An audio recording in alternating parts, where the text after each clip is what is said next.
you're going to add that. If this is correct also. 7.10, it's furniture. It had one sentence in it that referenced a number, and that's supposed to get pulled out, I guess.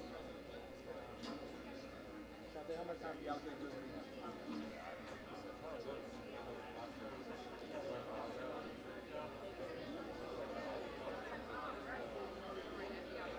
He's got it. There it is.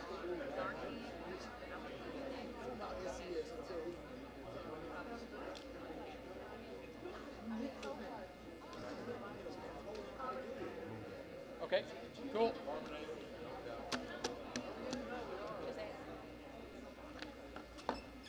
All right. Get him up, move him up.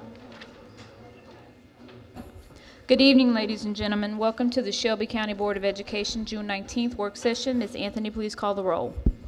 Board Member Caldwell. Here. Board Member Orgel. Board Member Woods. Aye. Board Here. Mem- Board Member Love. Board Member McCormick.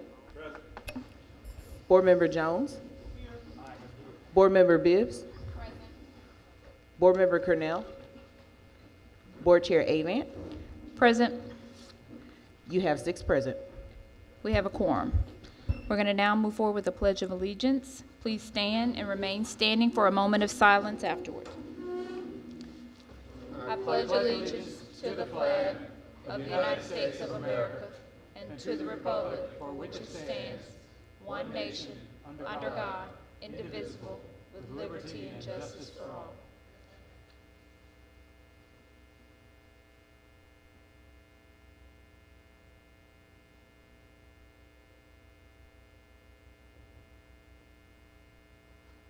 You may be seated.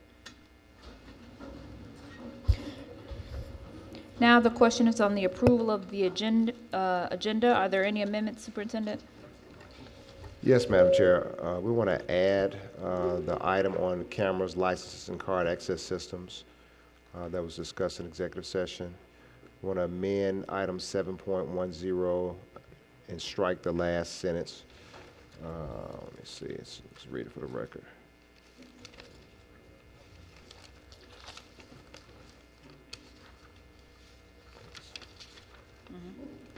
That's just an error. The cost of each classroom is $13,470. So just strike that last sentence. Okay. And then we want to remove the new leaders contract, which I believe is 7.2. Yeah. Okay.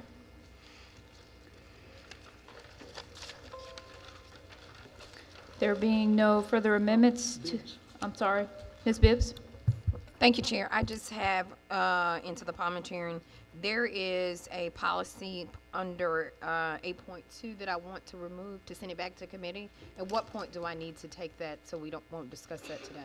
You can do it right now. Okay. I don't have it in front of me, but it's definitely one of the new proposed policies, first reading. Just want to reference it when we get to it. Okay, I referenced the number. Thank you.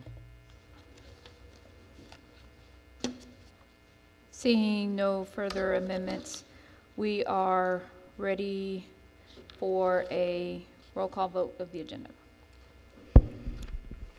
Board Member Caldwell. Aye. Board Member Orgel. Aye. Board Member McCormick. Aye. Board Member Jones. Board Member Bibbs. You have 5 ayes. I'm sorry, Board Chair Avant. Yes. Aye. My apologies. You have 6 ayes. 7? There's only 6 in here. It's 7. 1, 2, 3, 4, 5. Oh, I'm sorry, 6. Okay. You have 6 Apologize. ayes. All right. We do have a quorum. The agenda is approved. We'll now move on to Chairman's report. I would just like to take a moment to thank all of my colleagues and Superintendent and his staff for the really great job they did in presenting to the County Commission. Obviously, on yesterday, we were elated to hear the news that our $12.7 million ask was approved by the County Commission, as well as the $90 million in capital improvements. So all in all, I would say Monday, June 18th was a good day for Shelby County Schools and for the students with all of the things that were approved and how we will now be able to move forward on some very key and critical issues. That will be the end of my report. I'm going to move on to the superintendent's report. Yes, Mr. Orgel. I know. We voted on the expeditionary learning, the $8.3, $8.7 million, somewhere in between there, back in April, I believe. And I've gotten some comments from teachers, and I think it was on the record that we were going to pay the teachers to do training. The superintendent may have said that. Do you recall anything about that? Yes. Or Yes. so I think over the summer there's 4 training sessions for that. Oh, I'm not sure of the number. Academics will have to. So do the teachers, if they go to all 4 training sessions, get paid for all 4 training sessions if they're trying to do better? Dr. Whitelow. Superintendent, over the summer, we have 2 sessions for EL. They can choose either session. Also, we have 2 classes for Eureka. So a teacher can choose between EL or Eureka, but they will only get paid for 1 session, and it's $250 for that particular session. But that is the training that we're asking for all of the teachers to be familiar with. The 2 EL trainings, we want all teachers, either they can pick one or the other, and that should get them ready for the EL. And many of our teachers who are struggling in Eureka, we also offer 2 sessions that would help them in that area.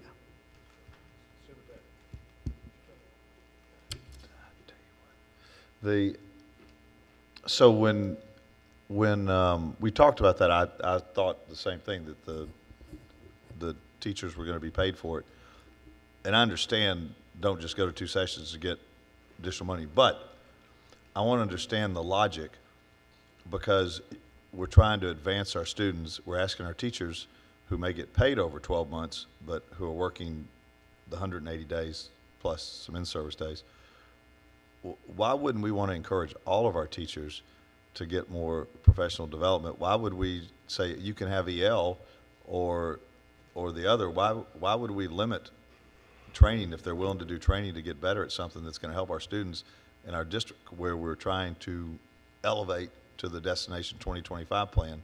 So I would probably think a couple things, Mr. Orb. I think first, just the budgetary impact, and we typically have not given any paid people to do training. And I think that when we talk about PD, for years, people have just taken it on as a part of their job.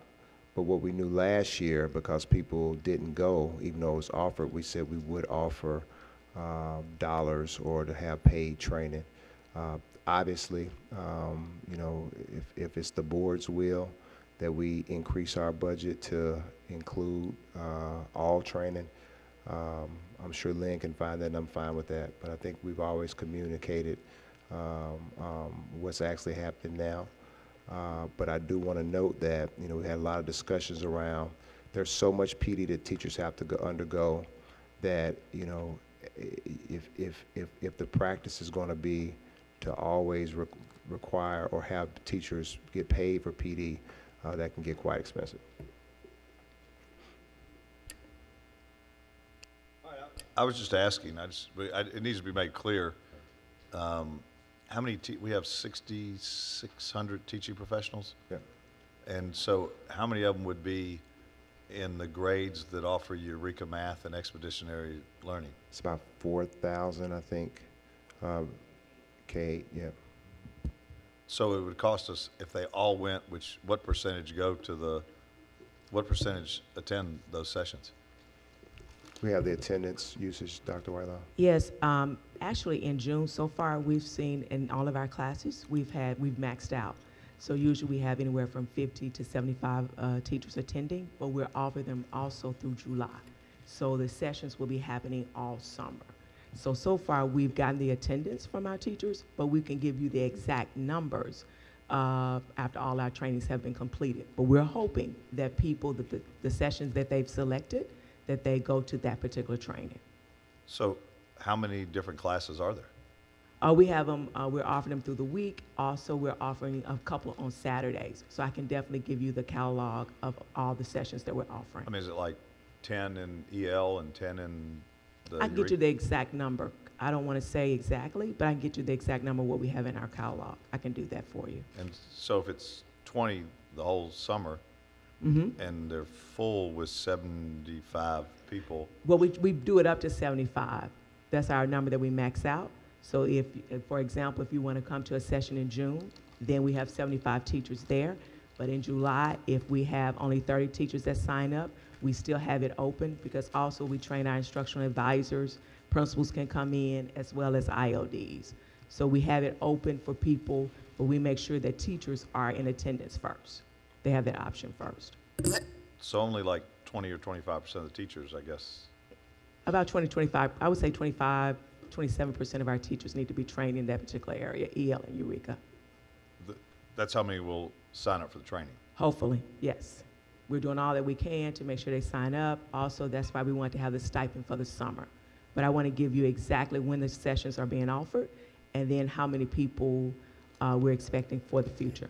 And I think too, Mr. Orgel, that, even though we're offering paid training, we still aren't getting 100% teachers who attend. I mean, I think the message has been, the classes have been set up that if there are teachers who want to attend, we're going to provide the training on an ongoing basis. But I think it speaks to, teachers told us last year that, yeah, we want to learn the material, but this is my summertime and I, don't want to, or have different things, plans or whatever. So that's why we tried to offer the incentive to pay. And we'll continue to do that. And I think, quite frankly, with all the PD that has to happen, I mean, if we want to take the position that we'll make it all paid to incentivize teachers to show up when they're not obligated to be there, we can certainly take a look at that. No, all I was saying was don't make it an either or. I think we should consider, we want them to be well-versed in Eureka Math and in EL, and don't make people pick and choose which, so it's, what Ms. Whitelaw said was that, Dr. Whitelaw said, is that you could either pick EL or you could pick Eureka Math. I was just thinking, why wouldn't you let teachers go to one or the other, I mean, to both of them if they so choose to do it, because in the end, all it's going to do is help our students, which we need to boost the capabilities of our children. I agree. So that was all I was going to ask. And that's what I thought too, by the way, when we voted on it, that we were doing that. I missed that, so. Mr. Caldwell? I did want to just compliment the superintendent and Chief Johnson for getting the budget approved. Also want to acknowledge the folks that were there ahead of time in the crowd, a couple of county commissioners, Van Turner and Eddie Jones, State Rep Hardaway, for also advocating for the funding. And then the many parents and Stanford Children had some people there. I saw a lot of parents I knew from Shelby County Schools and Memphis Lifts had a presence there as well. So appreciate all the support we had. Mm-hmm. Absolutely. Ms. Jones? Mr. Orgel asked the question that I had concerning how many people, and I guess the only comment I don't know why we would have to just pay for everything. We could target the new implementation of new curriculum in the core courses, but And you're right, Ms. Chelsea. Even like, we'll have training throughout the year. Some of it will be on days where we have in-service days where teachers are required to be there. Then we'll have ongoing training, of which some will be paid to. But I do think, Ms. Jones, and we talked about this, or Board Member Jones, as lawyers, we're required to go keep our CLEs and do our training, and we have to pay to do that. And I think that, we do have a lot of PD that's offered throughout the year, and we can always do a better job making sure it's aligned, but we have times where people don't come, they don't have to. well, we have to pay, but generally your employer does pay for that. Yeah. Sometimes. Yeah. Mr. Caldwell? Yes, I'd be remiss if I didn't also compliment, I mean, Lynn does a good job, but he has a great staff that he overworks all the time, and they did a wonderful job getting the budget together. And then also I realized it was a whole administration effort from everybody from all the departments that went through the rigorous planning. So thank you to all of you. We had a good showing, and I do appreciate all of the groups that came out to support our efforts. There were parents who were tweeting and posting on Facebook throughout the day, just, talking about how important it is to get folks out. And we had a good showing, and appreciate all of the folks, and thanks to the Community Engagement Office for their efforts with communications to make sure that we had a really high visible presence on social media to make sure that folks were aware of the process and the importance of us having this funding from the County Commission. Seeing no other lights, we will move on to the superintendent's report. Yeah, just a couple things. Chair Hebe and I too want to thank the County Commission. I think that a lot of work, I know the board members put in a lot of time behind the scenes. I know we put a lot of time in behind the scenes. And I think just when you think about the last 5 years of how things were and how things are now, it's just a remarkable testament to the relationship that you all have with the County Commission and the relationship that we have with them. They also approved our $90 million capital request, and I just want to remind you guys, like I remind them all the time, I'm just a superintendent, and ultimately the budgetary expenditures and what to spend and what to spend on is up to the board. So I think that we have the budget has been passed, but now the board still has to approve the budget. So we have our budget amount. So just flagging that, we always make recommendations. Whether it's projects or whether it's, capital expenditures or whatever, that's what we do. We make recommendations, and that's always subject to the board's, final approval. So I do want to note that $90 million list is, and as we said, is subject to the approval of the board. The way we intend to expend the funds is subject to the approval of the board. So we actually have resolutions on those things to bring back to you all today and for a final vote on next Tuesday. I also just want to make you aware of several principal vacancies. We've had a few vacancies to crop up over the last couple weeks.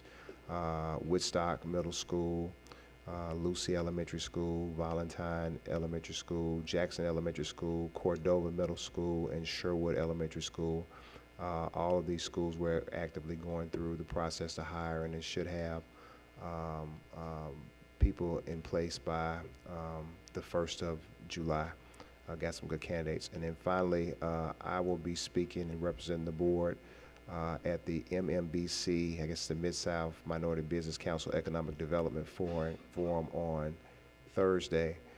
Be myself, I think Dr. Rudd, I think that Lemoyne on, and I think the topic of discussion is just what the some of the educational institutions are doing to improve minority contracting. So we certainly will be talking about the strong efforts that this board has made in that regard. And I think finally just got feedback around the procurement and the MWBE policy that the board has been trying to work on. And I know I spoke with the chair of the procurement department, board member Jones. I think that one of the challenges that we're having is in terms of staff in this department is that our budget has not been approved. And I could just only imagine what would happen if there were some positions that I wanted to put up that hadn't been approved, and that would be tough because I think policy doesn't allow that. So I think I want to recommend, I've spoken with Chair Jones, we've had conversations just generally, perhaps the board should contract with someone to move this forward until we can get some positions, so that, we can move at a pace that's expeditious and that's gets things done that we all want to get done. Thank you. Board Member Woods. Thank you, Madam Chair. Superintendent, I would like to see both and, particularly around procurement, as we look at partnerships and who can help us get this work done that we've been talking about for a while. I would also add that I think we can look at our policies and see what prevents us from at least having candidates in the pipeline, so the moment that the budget is approved 7/1, that we've already have identified potential candidates and can quickly onboard them. When speaking with HR, this has been an ongoing challenge. If staff is waiting to post the job, identify candidates. Once we approve the budget, I think we lose too much of the calendar year, in which we're then faced with challenges as far as, well, we didn't spend all of our staffing budget, and how do we address that when we know we need to go back to the county to advocate for additional funding, and knowing that those positions, while they may have worked half the year, the previous budget year, they'll be working the full year the following year. But I think we can fix that. I see too many administrations and government entities that allow us, we either have positions that we have open to be able to, if it's a coding issue, a number that needs to be plugged in there. But I do believe that we need to find a solution to that. And I see your CFO is sitting there, and I know we talked about it as well. I think that's too problematic for an organization this size to wait till our budget is approved to then say, how do we go and fill all of our vacancies? So I think that's the great conversation, Mr. Wilson. We have started to do this. I think that we learned from last year, and what Lynn and his team have done is created, I guess we call them future PCNs or something, where you contingent PCNs, and most of those PCNs, quite frankly, have just been around, school-based positions. I mean, so I think that if it's and we've been very careful to not have a bunch of, future PCNs around central office positions, because I think one of the issues we learned through the mergers, Lynn and his team spent a lot of time cleaning up PCNs. So I think if it's the board's will, and it sounds like it is, I'll certainly direct tomorrow to go ahead and post those jobs. But I know that it's going to be important for the board to find the right people. And I think if it takes 2-3 weeks, there are people out here now who could, I agree, I think it should be a both and we could contract with somebody to kind of lead as we move through and post those positions tomorrow and get it done. To annotate that point, for school-based positions, and we know that the hiring for our principals needs to start early to make sure that they have quality people. We start that process of posting school-based positions in February. So to ensure that, principals have enough time in terms of recruiting and the selection. That's a risk that we're taking in light of the budget being approved, but we're taking that proactive step of saying, let's post for school-based position as early as February. So teachers, assistant principals, any academic positions, any guidance counselors, those type of positions, we try to post for those as early as we can once we get clear direction from the board that something may be a serious budget investment. And thank you, Superintendent, and thank you, Lynn. And the only thing I'll add to that, Superintendent, if you're doing it for school-based positions, I will tell you it will have the natural effect of coming across as an excuse when your senior team is saying, well, I haven't done anything yet because I'm waiting on the budget to be approved. You can say, well, here's what my office is going to look like with the big asterisk out beside it said contingent upon budget approval. Here's what we're going to get done day one, contingent upon my budget being approved. I think it'll build a great deal of confidence among this body if we're hearing that in committee meetings and not that, well, we're waiting till the budget's getting approved. Ms. Jones. Thank you, Madam Chair. I guess I'm just echoing what Board Member Woods has said. I'm accustomed to an environment when you resign and you give an effective date, and the process for replacement starts immediately. I have friends who've applied for jobs, and they've told me in those interviews that they were advised that the position wouldn't actually be filled until 3 months later. But they've started the process, so those individuals who are applying know that it's not an immediate, but it gives the district time to really be very careful and intentional about picking the right person, and not just be saying we need to do this in 2 weeks because the board is mad.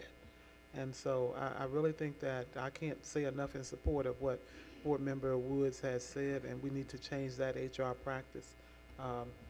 We should not have policies or rules that do not align with what we're trying to do as a board, and we should be willing and open to reevaluate the policies and practices that we have to see if today they benefit us, and if they don't, and if it doesn't, if they're an impediment to things that the board is and that we're trying to achieve, then I think staff needs to drive that forward and say, and we need to, in order to change or to achieve what you want, this is a policy that needs to be changed, and the danger of doing that, and we can, work through whether we need to do that or not.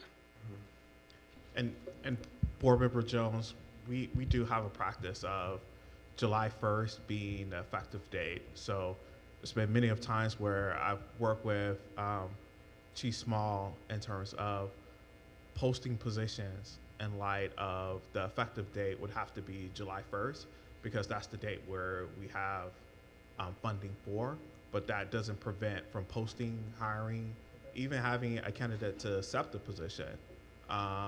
It's just a matter that that person can't start on our payroll until July 1st. Superintendent, just one other point, in light of this particular budget season, that we're adding additional guidance counselors, behavior specialists, community engagement specialists. I think it would be helpful to the board to see maybe in the first quarter of this school year where we are with those additional positions, just kind of a tracking. I think it needs to be added at least in our October, July, August, September, in the September board meeting, maybe for us to see where we are with those positions that need to be filled, because in addition to those positions that have the natural attrition, we've added quite a few new positions. And I think the hope is that we're providing some interventions at several levels earlier for the entire school year. So it would be helpful for this board if we just had an update as part of our KPIs in September about where we are with the positions. I'll do you one better, Madam Chair. We'll give you that information the first day of school, because I think a lot of those, particularly the schools-based positions, we need to have them day one. So I think all the behavior specialists, the family, and just so the board knows, so as the team brought to me the positions that we were asking for that hadn't been budgeted, and Lynn came up with the future, what's the right term for that, Lynn? It's the future, what's it called? The PCN number. No, you have it. Yeah, we had the ones that the board focused on in terms of behavior specialists, guidance counselors, and all those. So those have been posted up for a while, with the understanding that they couldn't be filled until July 1. So we'll give you the board a snapshot of where we are when school starts, and just update you every couple months. Thank you. Ms. Jones? Okay. KPIs? Jessica.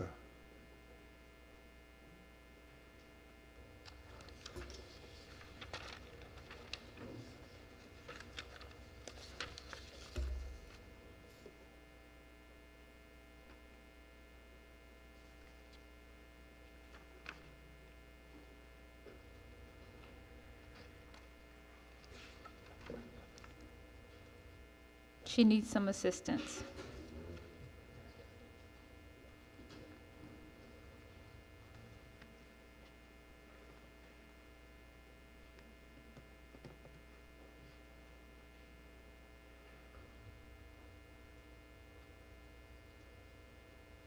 We're just checking down a clicker, but in the meantime, as they're gearing up the slides, the KPIs for this month have to do with employee attendance and absenteeism and teacher qualifications in terms of students being taught by long-term subs and teachers on waivers.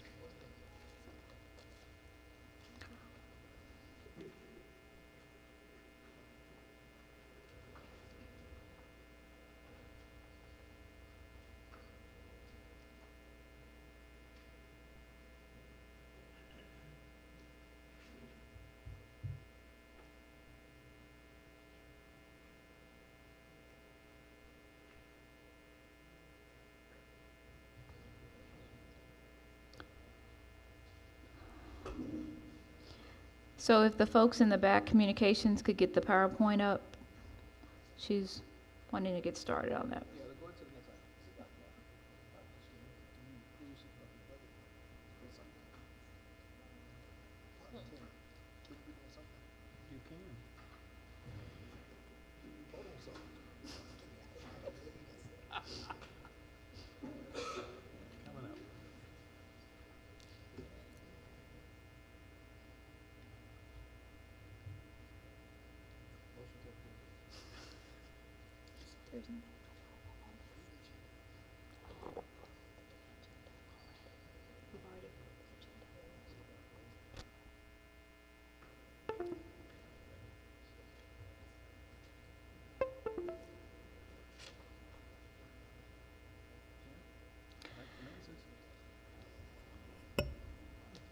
If you would like, I could talk through Go some ahead. things that I can. Board prove members it to actually Millie. have it up on their screen. They Okay. could pull it up on their screen, so let's go ahead and jog through. Great. So, like I mentioned, there's 3 KPIs associated with this month, and the first has to do with employee attendance and absenteeism. So I believe the first thing you will see is employee attendance rates over time for both school-based staff and non-school-based staff.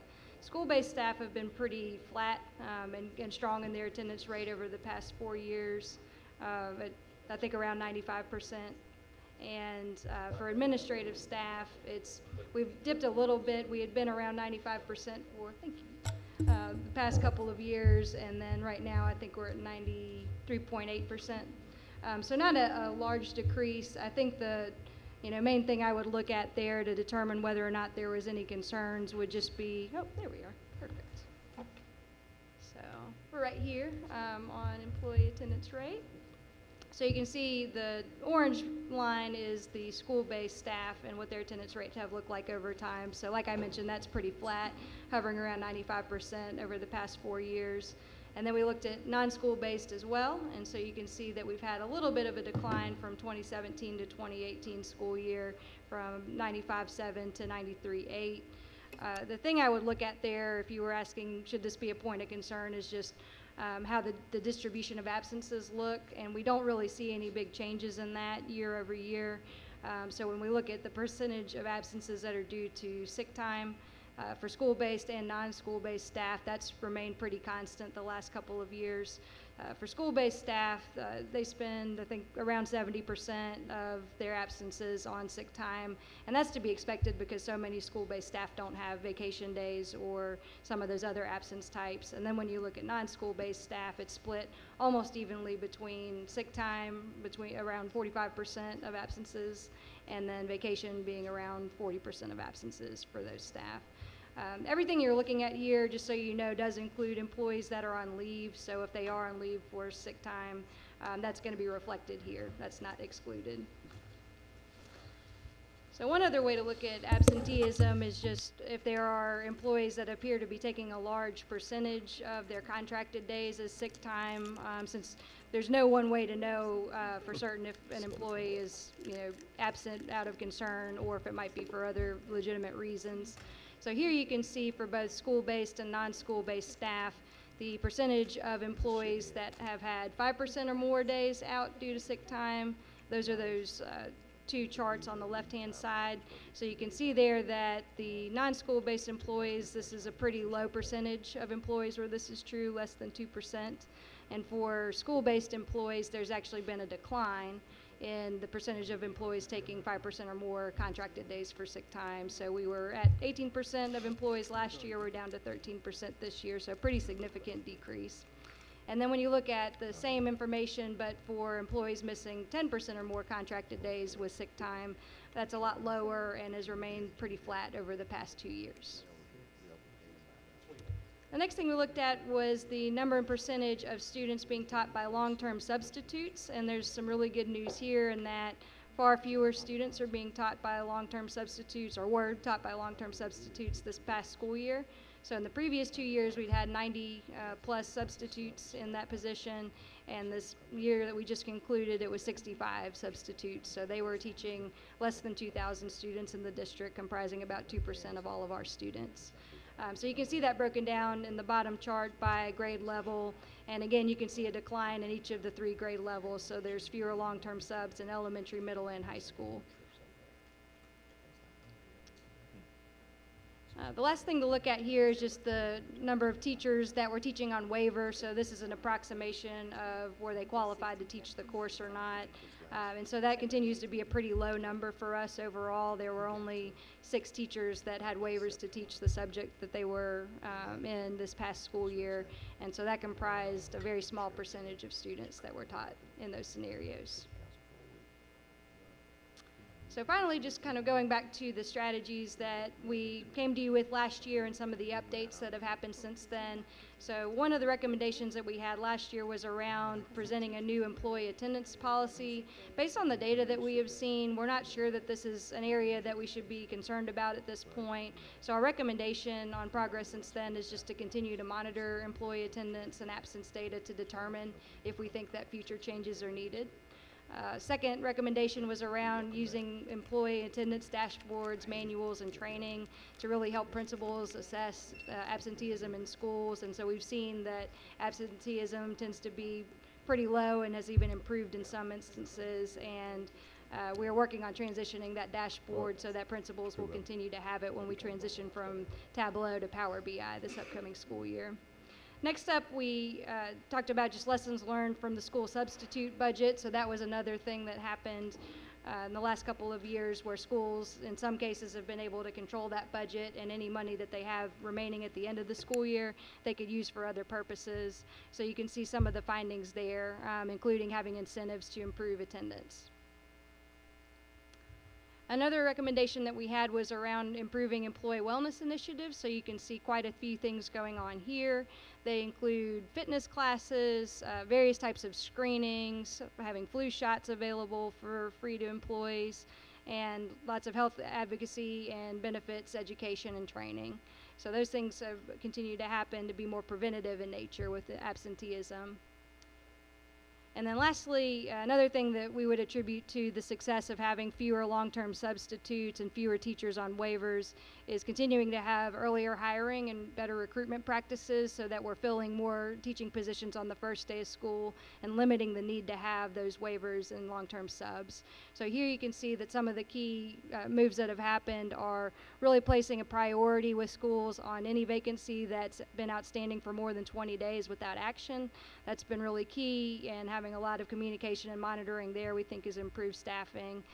Also, compared to the same time last year, SES has 250 fewer teacher vacancies than that we did a year ago, and we've also made 200 additional external hires, which prevents the need to backfill a position within the district. And finally, the other thing that we would highlight is just having more teachers on assignment to help fill classes on the first day of school when we don't have a full-time teacher in place. And so those are all certified teachers that are prepared on day one to help our students. And that concludes our KPIs. Could you repeat what you just said, Ms. Lies, about 250? You're talking about the vacancies? Yeah. Can you Yep, repeat that so one? we have 250 fewer teacher vacancies this year than we did the same time last year. And Nancy just mentioned that we're at under 200 total teacher vacancies right now, which is a really, really good benchmark for us. Mr. Caldwell? Thank you. I wanted to applaud you for the reduction, but what struck me is that it doesn't take many teachers for them to be on waivers, you know, especially the waiver part of making sure they're teaching the subject, because we reduced from 4 to 1 in high school, but that was a difference of 513 students. Mm-hmm. And so those students at a critical time in their education, you know, got better teaching. If there are things that I like the idea about what you found out about what drove some of that, and if there's some policy implications, I think that would be helpful to work with the rest of the administration and send it to us so that we can at least not have any drop off. And the only one slight non-positive was in elementary school. And it was only 2 teachers, but that's equivalent to 33 students. Mm-hmm. Any insight into why there would have been a variance, you know, such a difference in the grade levels? Yeah, I don't know if our staffing team might be able to speak to just any elementary level hiring challenges that we might have had.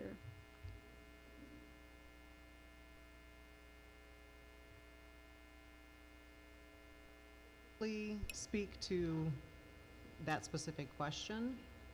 I can tell you that this year we are seeing an erosion in the availability of candidates in elementary, but I don't really think that answers your question of that specific classroom.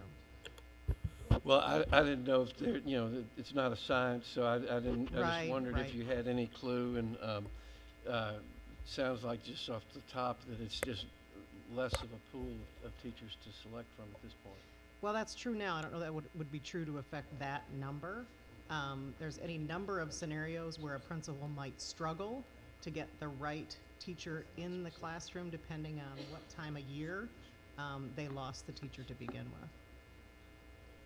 Well, again, like I said earlier, any insights that might be helpful with the policy or some incentives, please let us know. Yeah, understood. I made a note. Yeah, Thank you. Thank you.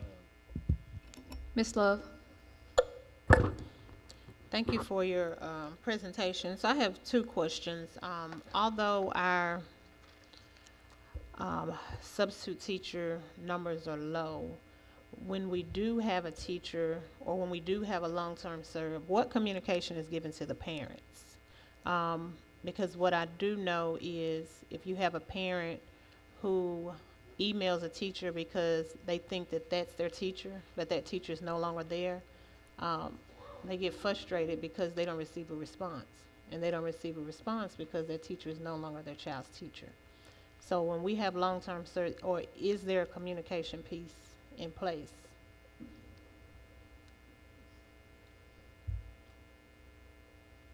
Okay.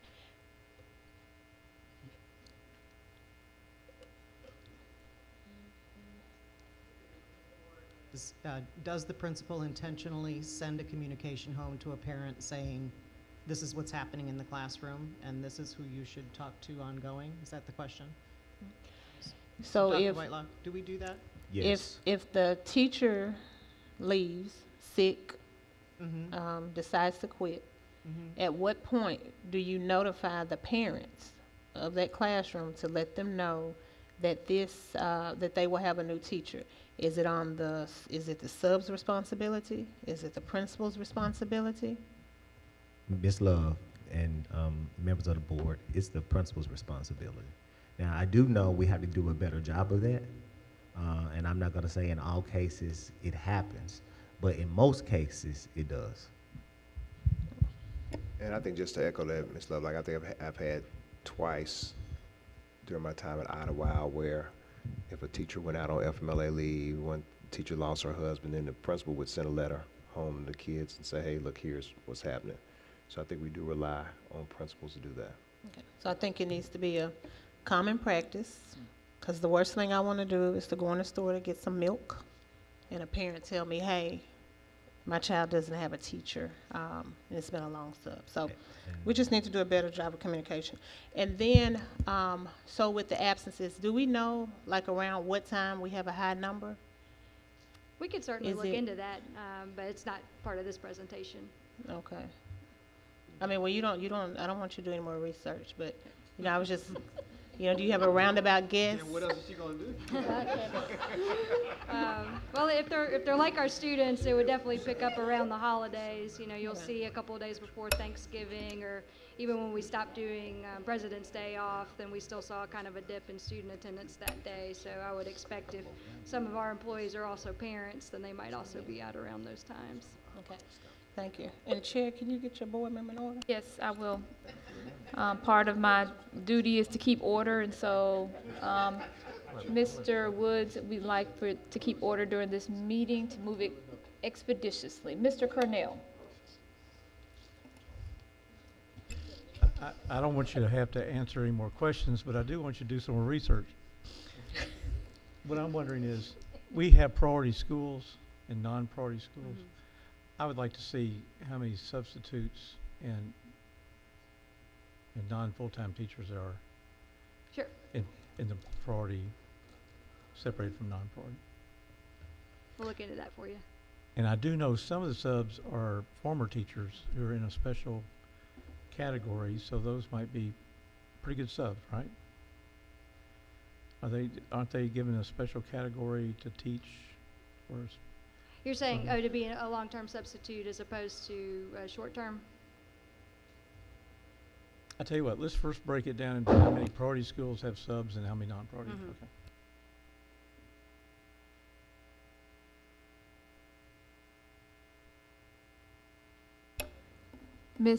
Mr. Caldwell. I know this is my second time. I'll be quick. I would hope if we don't have the ability now, but when we have the new ERP system, that a letter could be generated by the computer to go to the principal, and all he has to do is sign it and send it out when a teacher's left.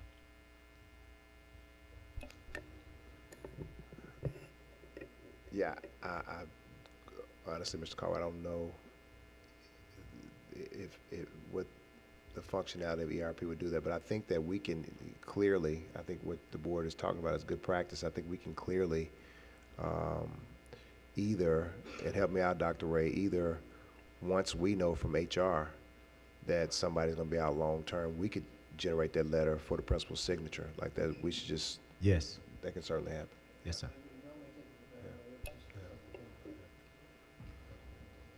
I do think, to Mr. Caldwell's point before I go on to Mr. Woods, that obviously as we're going through the implementation process of the ERP, there should be some ways that it works with our student, the SMS, for us to make those kind of alerts that go to principals. Obviously, if they're coding in who is present or not present in that day, and if it's over a period of time, I would think that there should be some alerts that we could build into the system to help support SMS. Mr. Woods. Thank you, Madam Chair. Superintendent Chief Leon, I do want to commend these KPI reports. I know when Board Member Caldwell and others talked about bringing these presentations to the board, I think this type of information has been helpful. I have noticed, though, the more challenging the agenda, the longer the superintendent asks you to speak. So I just want to know that we recognize the correlation there, okay? So the lighter the agenda, the shorter you have to speak. I've been noticing that. I don't know if there's a strategy there or not, but I do I do think she does a great job presenting this material, superintendent. And so my question is, internally, as you look at this type of data, is it always an aha moment, or is there always something, a change that you recognize that needs to happen, or you feel like it's just presenting information that you guys expect for us to see? Well, I would say, I think cycling through these now for a second time has been helpful, because when we get to our recommendation section, you can kind of see some of the things that either were already aligned that we were doing to support the KPI, or in many instances it'll generate, when we review these at cabinet, some discussion around, are there things that we're missing that we should be doing differently? So I think that the recommendation section is giving us a good opportunity to think about how we apply action to what we see. And even before it gets to the cabinet, Jessica and her team are working directly with the teams who are responsible. So the conversation is happening here, which is great, and generating conversation and questions about how we can get better. It's happening at the cabinet level, but it's also happening at the director and manager level even before it gets to the cabinet. So I think this is one of the best things the board has ever done, because it sort of facilitates an entire process of improvement down throughout the organization that's been incredibly helpful.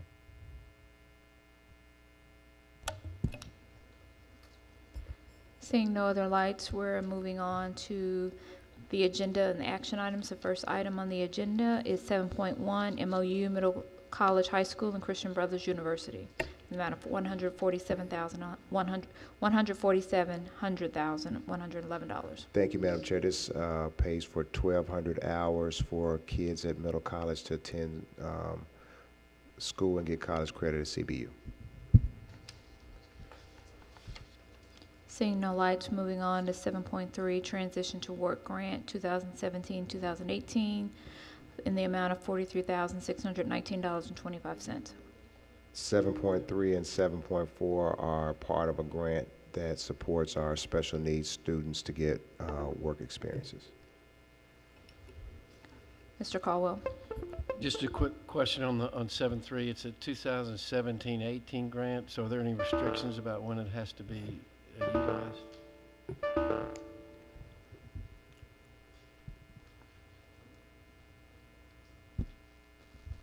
Both grants, one grant is from July 1 to October the 1st, and then the other grant picks up in October, if I heard your question correct.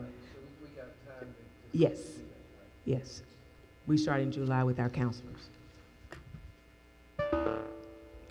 So, Superintendent, as clarification, this is us accepting a federal grant? That's correct. Okay. And I'm assuming that will be the same for 7.4, which is Transition to Work Grant 2018 to 2019, the amount of $182,480. That's correct. Signal Lights 7.5, Engineering Services, A2H Incorporated HVAC Piping Replacement, Sheffield High School, in the amount of $168,232. That's correct. For some piping infrastructure, Sheffield High School, I believe you guys discussed this at the Facilities Committee.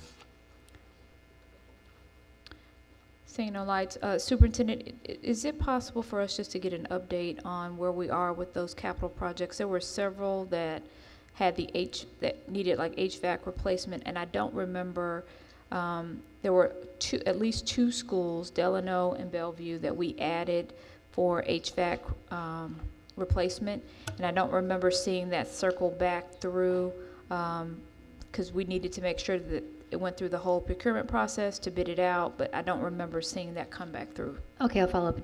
Delano and the second one you mentioned? Bellevue Middle Bellevue, School. okay. They were two that we added because we had additional funds, so that must have been back in February or March, but Okay. I don't remember Seeing it come back? seeing the actual contract come back for us to approve. Okay, I'll follow up. Thank you. 7.6, Head Start Carryover Grant in the amount of $755,271. Yes, this is dollars that we actually did not spend that we're clawing back, and I think that you guys discussed it at the Academic Performance Review Committee. Mr. Caldwell? Yeah, I was just going to say, they did a good job of presenting this at the academic performance. I think even this one, 7.6, 7.7, 7.8, 7.9, and 7.10 were all things that we saw at that meeting. And then actually 7.11, and then 7.13. Seeing no other lights, we're going to move on to 7.7, Contracts, CleverX Systems Incorporated Head Start Management Software. That's exactly right, Madam Chair.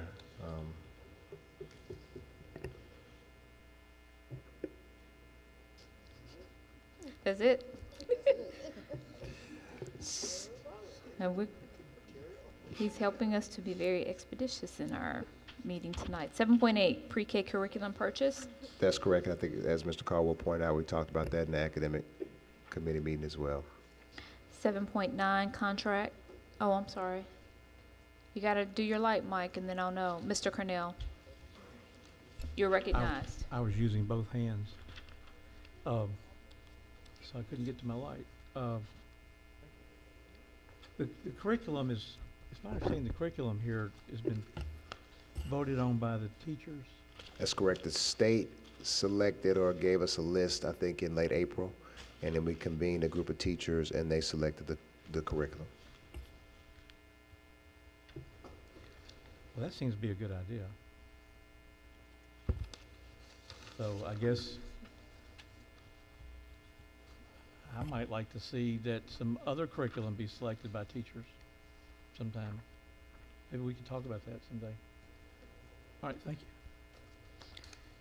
7.9, Contracts for Relief in the amount of $20,354,509. That is part of our Head Start. We're the grantor, and that is the contract with Porter Leaf where they provide additional classes to support Head Start. Seeing no lights, Superintendent, does this include the additional classrooms that we're planning to add in this year's budget? Dr. McClendon? The 15 classrooms we'll be adding, though the wraparound services are included in this particular contracted amount. I think you may have skipped ahead, Dr. McClendon. You mean the 20 million? Yes, I'm in the 20 million. Yeah, so no, that's just strictly Head Start funded Okay. classrooms. So the additional classes that the board will fund is separate and above from that. Okay, thank you. Seeing no other lights, 7.10, Classroom Furniture, Supplies, and Materials for 15 new classrooms in the amount of $201,499.20. This is where Dr. McClendon beat me to the punch, but these are the classrooms that we're adding, and they're new classrooms. And Superintendent, so is there a bidding process that goes out to community partners for these 15 additional classrooms? So yes, we did go through a RFQ process to select our community partners. That has been approved by the CPAC committee, and so next month we will be bringing before the board the selection of those classrooms. In the new 15, at this time there is one and there are two and maybe one possible who might be at community partner locations inside the 15. Signal lights, 7.11, Phase 1 of the 2018 playground installation project in the Yes. amount of $295,940. I think, Madam Chair, 7, 11, 12, and 13 are all playground projects that were discussed. They've all been before the Policy Council, have been approved. I think the board discussed them. And just want to note, I think that the installer in all of these playgrounds is a minority MWB vendor. Mr. Orwell? Did you say Wilco was an MWB vendor? Yes. That was good. I wanted to ask you, was this something that we piggybacked on? Because I was going to ask the question if it was MWB, but usually we get and I think, did someone ask this last meeting?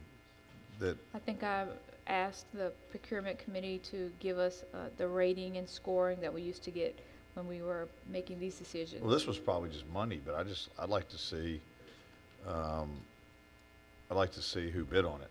Okay. Why did we stop doing that? I don't know. I thought after the last meeting, we were supposed to include all that. I'd pass that mic too.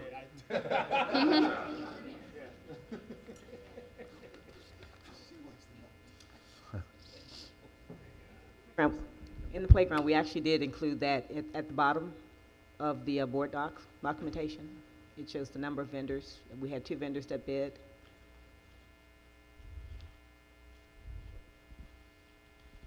I missed that.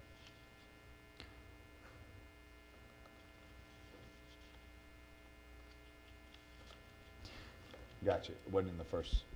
It wasn't in the first one. Okay. I saw it on the second document. I was looking at the contract. I appreciate that. But thank you all for doing that because I think that's important. And so that's a good size spend with the minority vendor. That's great. So additionally, Mr. Orgel, I think for me, part of what used to be provided to the board was the rating scale and how you made the decision on which particular vendor. So we used to get a ratings sheet of how you rated for each category to make the decision about which vendor was selected. Mm-hmm.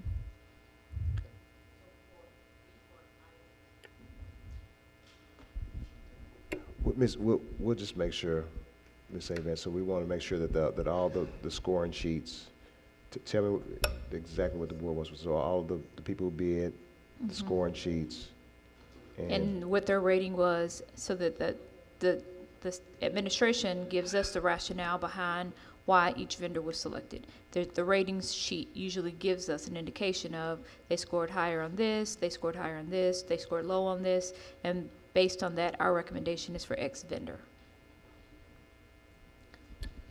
So because these were IFBs, the vendors were not rated. They were actually ranked based on their dollar amount. So it wouldn't have been a rating sheet, just the pricing. Okay. Okay. Thank you. Mr. Cornell? Board Member Bibbs and I have talked about the fact that there is a park near Newberry, and there may need to be a fence between some of the playground area of Newberry and that park for security purposes. It'd be nice if y'all could look into that. So all of our playgrounds by federal statute must be enclosed with inside a fence. And so when we bring a playground project, the fence is included in the particular bid.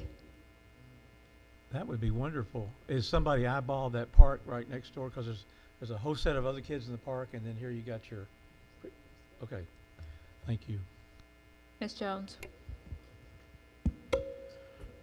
I'm going back to the comment by Ms. Allen, these IFPs. I think this is one reason why I question the choice to use these. It gives the board no transparency on how decision is just a dollar amount, and it gives us it's just dollar. And that's not always, for me, the determining factor, but I don't know of anything else because an IFP considers nothing else. And so I just question, it seems as if more and more we're using that as a quick fix, or I don't know why, best practices, Council of Great City School, but it doesn't give the board the information, the transparency that we're accustomed to when you use that process. I think, Ms. Jones, we had to use this process because it's federal dollars and you have to do it based on price. We didn't have to do a request for information. We just had to do it on price. Because it's using federal dollars. The federal But we could have done an RFP and based it on price. We still would have.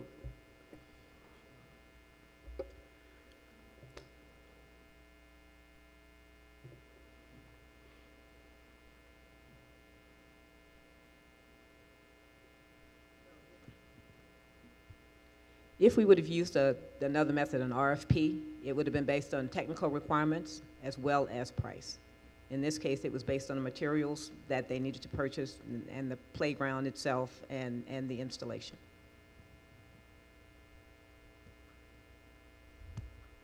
Ms. Bibbs? Thank you, Chair. So I just wanted to follow up regarding Board Member Cornell's statement around Newberry, because that's one of our shared schools. I think originally, about almost 2 years ago, we brought something to facilities around that park being an issue regarding safety. So if we're doing an investment in playground, the equipment there, happy for that. And if you say a fence comes with that, I think one of the things that I would like to see is a timeline of when all of these things will happen, so that way our constituents who do come to us regarding that issue that we've been dealing with for probably the past 2 years, we can have a date for them saying that this no longer will be an issue for your school. Thank you. Seeing no other lights, 7.12. As Superintendent mentioned, these are all a part of what was discussed in the academic review, but I am going to read into the record the amounts. 7.12 VPK Playground Installation Project in the amount of $204,333. Seeing no lights, moving on to 7.13 PDG Playground Installation Project in the amount of $128,279. Quick question, Madam Chair. Mr. Woods? Is there a reason, Superintendent, we do these individually as opposed to, we got 10 playgrounds that's needed, why they're individual? There often shows up on the agenda as individual items as far as just playgrounds for the district. Dr. McClendon. Because each funding source requires that it become a separate board item, so we are not allowed to cost allocate a playground at these particular locations. So VPK dollars will pay for VPK classrooms at that location, PDG for theirs, Head Start for theirs. So they may include multiple playgrounds, but the dollars can't be intermingled, right? Is that the word? Co-mingled. Co-mingle. Correct. Did you say intermingle? So the classrooms that are... I thought intermingle was fine. Moving on, seeing no, Mr. Cornell? I just want to remind Board Member Woods, you can only play on one playground at a time. So noted. 7.14 Gatewood University facility status. Yeah, thank you, Board. So the board knows that Gateway opened, I think, last year, and they opened outside, opened in Bartlett.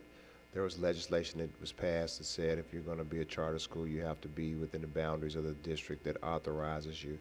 And I think that the state has sent Gateway in us something saying that they're out of compliance.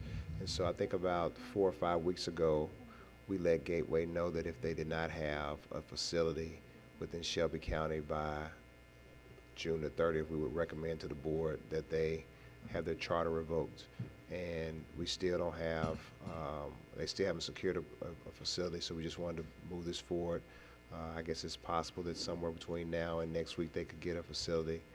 Also, just so the board knows, if the board ultimately revokes the charter and then they appeal and then they find somewhere in the interim, the state could actually reinstate it. But we just know that they're out of legal compliance, and we've been trying to stay on course with the law and just follow up with this recommendation. Ms. Love? Okay, so a couple of questions, Superintendent. Number one, if this was, the reason why we're revoking the charter is because of the charter law, correct? I mean, there are a few reasons. So one, one of them is because they're out of compliance with state statute. So are you saying so if we revoke the charter based on the charter law, they can go back to the state of Tennessee and appeal it, and the state of Tennessee could actually operate the school, just based on? Yeah, what happens is if we deny a charter and then the state comes in and approve it, then the state becomes a charter and authority. I don't know if we revoke and they appeal, if the state would be the charter and authority. We can look into that. But if we say, all right, we revoke, and then they get an appeal because they get a facility or whatever, I don't know whether they go under the state or whether they would go under Shelby County Schools. We can find it out. I talked to the state board. If they overturn the board's decision on a revocation, the school goes back to us automatically. It's unlike the charter authorization process where the school would be operated by the state board. If they overturn our revocation, it comes back to us. Okay. So I guess I would ask for some more questions around that, because we're revoking the charter based on the charter law, right? That's correct. Because they're outside of Shelby County Schools jurisdiction, right? We didn't come up with that rule, right? Correct. The state of Tennessee did. Correct. So we follow the law, and they go and, I guess, appeal the law that we're following, set forth by the state of Tennessee. If the state of Tennessee says that their appeal process is granted, then they come back to us. That's right. Because we followed the law. If that were to play out that way, yes. Okay. So, but we're only revoking them because they're not in the jurisdiction of Shelby County Schools District, right? That's correct. Okay, so that makes no sense at all. But and that's the law. So okay, but I guess my next question is: so how many students will be impacted by this? I need to look it up to be sure. I'm not sure off the top of my head how many students they have, but they were very close to their projected enrollment, so I'll look into that and circle back. Okay. Do you know what the projected enrollment was? Was it 250? In my mind, I want to say 120, but I want to go back and look because I might not be correct on that. Okay, and then one more question. So they have until July 1, right? July 1, 2018 to secure a spot. Is that correct? We told them if they didn't secure something by May 31st, we'd bring it to the board. I mean, there's technically no deadline by which they would have to have it done. They communicated, or they claimed that the commissioner had a communication with them that gave them until July 1st, but I haven't seen official documentation of that, and it's really immaterial. I mean, July 1st or June 26th, I mean, they're in violation of state law and our contract. So whose responsibility is it to send notice to the parents? Is it theirs? And then once we revoke it, and then we send notice? Or do we send the notification to let them know that the charter school is up for, the charter school may not be a charter under Shelby County Schools? So who does that? Because I'm thinking this is June, July is coming. Yep. We have typically taken on that responsibility because the students are still in our student information system. We'd also, of course, think it would be ideal if the school was also contacting parents, but if we did revoke, we would contact the parents and make sure that they knew about their enrollment options through Dr. Ray's team. Okay, and I will let board members know that before this, while this issue was happening, I did receive several phone calls from parents stating other challenges as it related to waiting at the bus stop for 2 hours for the bus to pick the children up, and it taking 2 to 3 hours for the children to be dropped off at home. I actually did go to a bus stop in Fraser, and I did sit there, And it did take 2 hours for the bus to come pick those babies up in the morning. And they didn't make it to school till after 9 o'clock. So I know this is not part of it, but you know, I just want to let board members know. So please keep me and other board, keep us as a board in the loop as it relates to this July 1 deadline. And the enrollment is 1/12. Mr. Orgel, do you no longer want to make a comment? She asked questions. Okay. Mr. Caldwell? I would just ask that our chairs of the legislative committee think about having a deadline, like right after if they haven't determined something either a month before the end of the school year or at the last day of school, then that's when it ought to be revoked, so that and because the parents don't have a chance for the other choices, and so it's really unfair. And I got another one for the next one, but I'll save it for then. All right. Thanks. Ms. Jones? Thank you. So I wanted to know if they missed the July deadline, but they eventually become compliant September, and then they come back to us. I don't know how the timelines work. If they, say for instance, they got compliant at the end of July with the location, and the state, I don't know, would the timelines allow for appeal, allow them to still open this year? Would they have to wait another year? Would they open in January?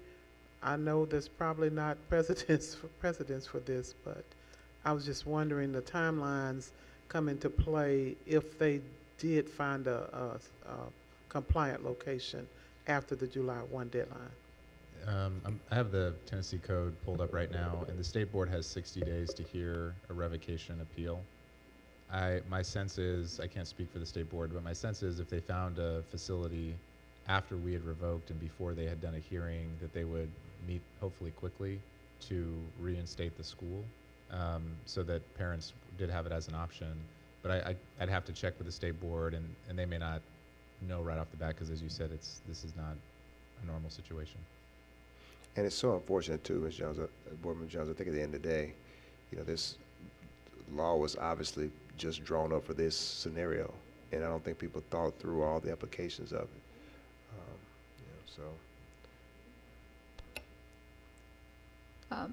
Ms. Bibbs? Thank you, Chair. Ms. Love and Mr. Caldwell asked a lot of questions that I had, but I just want to verify to Chief Leon, the 112 students that you're talking about, are they 9th grade only? Yes. Okay, thank you. Mr. Woods? Thank you, Madam Chair. Mr. Superintendent, Mr. Leon, you said not only are they out of compliance with state law, they're out of compliance with our contract. In what way? They specified a location in their application, which we transferred to our contract, and so they're out of compliance specifically with that. Is that now a requirement for charter applicants to indicate which school, where they plan to locate? I think I'd have to defer maybe to General Counsel on that question. I would have to imagine the answer would be at least within the boundary of Shelby County, yes, but and I hate to put that on you, General Counsel, but I don't want to speak for your team. No, I agree. There should be at a minimum, they should be located within the geographic boundaries of Shelby County schools. But we're saying should, and so the question I posed was, are they out of compliance with a contract? So that's not open for interpretation. So our contracts either require them to indicate where they're going to locate, or they do not, and that's what I'm asking. Let me look at the specific language, because I don't want to misspeak. Because I recall this body allowing the school Superintendent Hobson put it perfectly, which is, this was untested. It was the suburban elected officials who asked for an attorney general's opinion. It was a lot of folks who made the argument that, well, Shelby County is all of Shelby County. Yes. And it wasn't until the state said, no, it's your LEA, which is defined based on the drawn district of the school board. So with that, I posed the question to you, Mr. Leon, what has the charter office done to help this particular charter find another location? Well, we don't help people find another location, but We don't? Our facility, we don't have a team of folks who offer up facilities for charter. I mean, I know we're in the lease business of providing facilities for charter schools. So maybe not your department, but you saying we, the school district, or we as in your department? Typically, Mr. Woods, what happens is that when charters want to lease a facility, they'll just reach out to us. Right. And I don't. That's not a service that we should be extending. Again, I saw Chief Phelan shaking her head no, but I'm talking about as a charter office, is that a service that we should be offering to our charter partners, is to help identify where they should be located in order to provide the best service to our students? After all, we're trying to increase high-quality seats. Yeah, and I think the way we just sent actually some administrative procedures to the board on Friday about how we would go about doing that. So we have a process in place now so that we can evaluate whether it's a neighborhood that needs a high quality school and whether the school itself is high quality. So there is a partnership now between my team and Beth's, but to Gateway specifically, the support we've provided them is reminding them throughout the year, working with the Tennessee Charter Center to say, hey, look, whether it's our contract or it's state law, you're out of compliance and you need to find a new facility. And we do have a process moving forward for helping folks identify facility locations. All right, and so again, I do agree, Superintendent, that this school is not surprised by the fact that they have been told by the state, but I still just feel just a little bit that we may be carrying the state's water, as in they decided that they were out of state.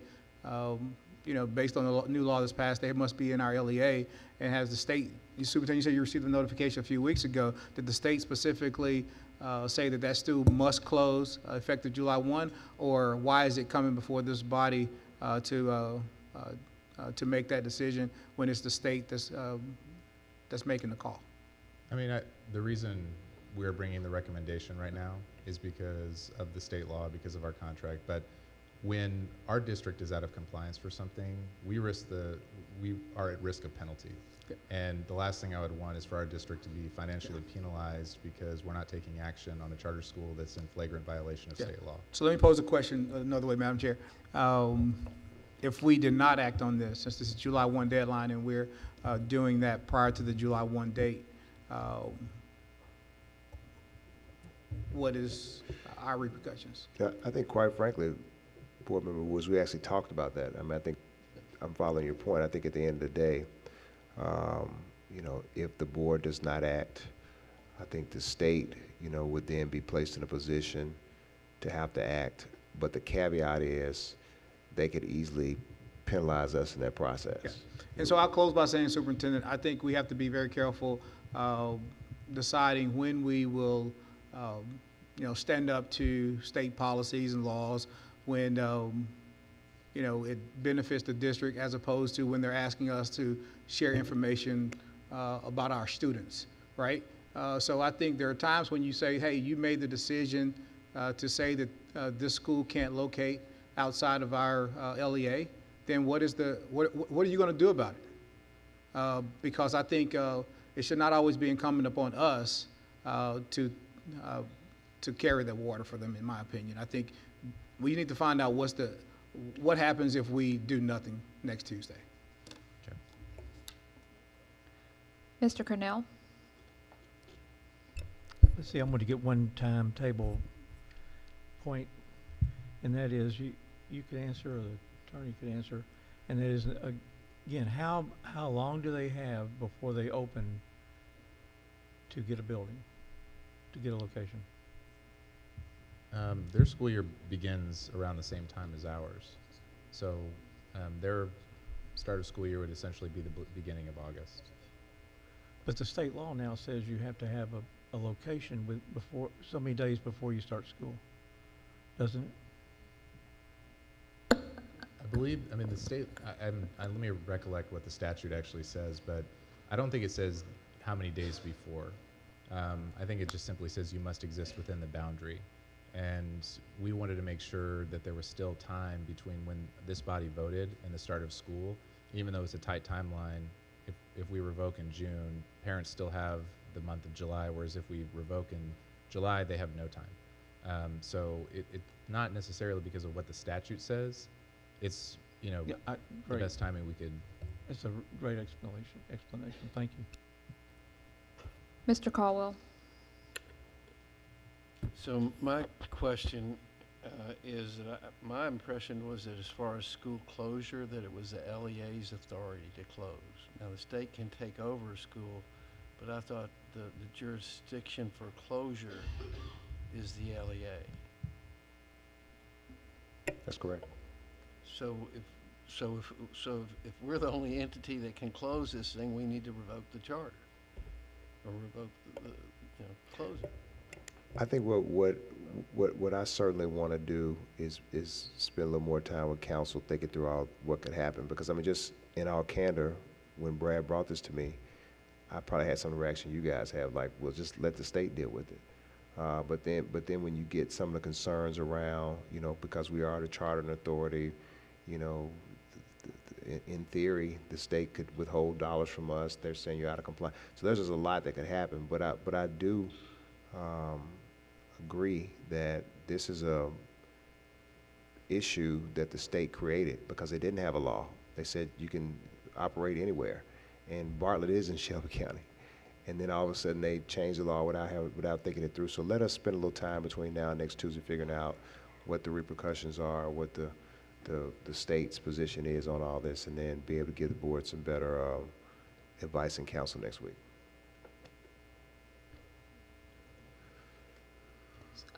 Superintendent, I do have just one recommendation.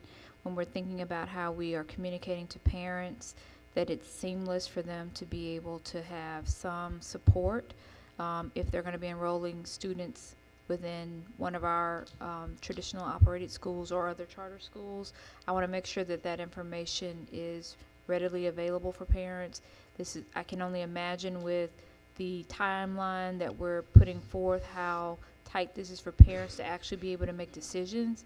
And through all the politics that comes in this, there's 112 students who will need to be enrolled somewhere come the 18-19 school year. So whatever support we can provide, we need to be as forthcoming as possible with that information. So I agree with that, Chair, and I think just to tell the board just our internal plan. And so if this moves forward, what we're going to do is like we've done in the past, we'll have an open house.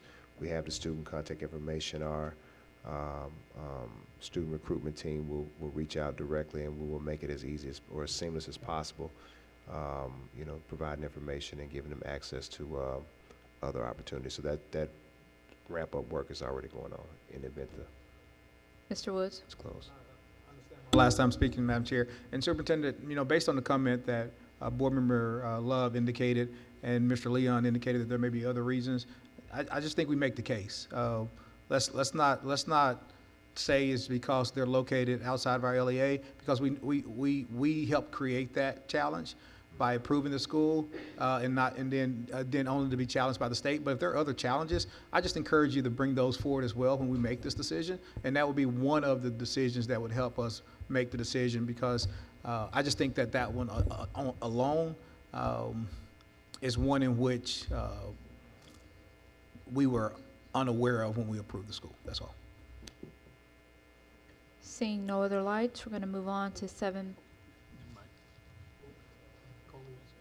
Did you have another? I'm sorry. I would just add that maybe some kind of communication go out tomorrow, because people are probably hearing this, and unless we put something out that says exactly where we are in this, it's going to be subject to rumor and the last person that says something. So I think an official communication from the district would be appropriate. Mr. Cornell? Can we, Dr. Ray, can we make sure we get something out tomorrow, just explaining what's going on, and be a vote next week, and we'll get together tomorrow, figure out what to get out. Okay. Mr. Cornell? Yeah, I'm looking on the legislative site. It says Senate Bill 1664 by Dickerson. Now, that may not have made it totally to the public chapter, but it says though, as enacted, requires the location of a charter school be within the jurisdictional boundaries, and requires a charter school to seek a delay in opening if the charter school has not secured a physical location 60 days prior to the opening of the charter school. So could y'all see how that works? If it is enacted, I mean, go ahead. The statute does have a couple of components, as you're noting. The very first part of what you read is what we're relying on, that you must be within the jurisdictional boundary of the LEA. What it's referring to there is if there's a new start charter. So if a charter of ours that was approved, was about to come online, hadn't opened its doors yet, it would need to give that notice 60 days out.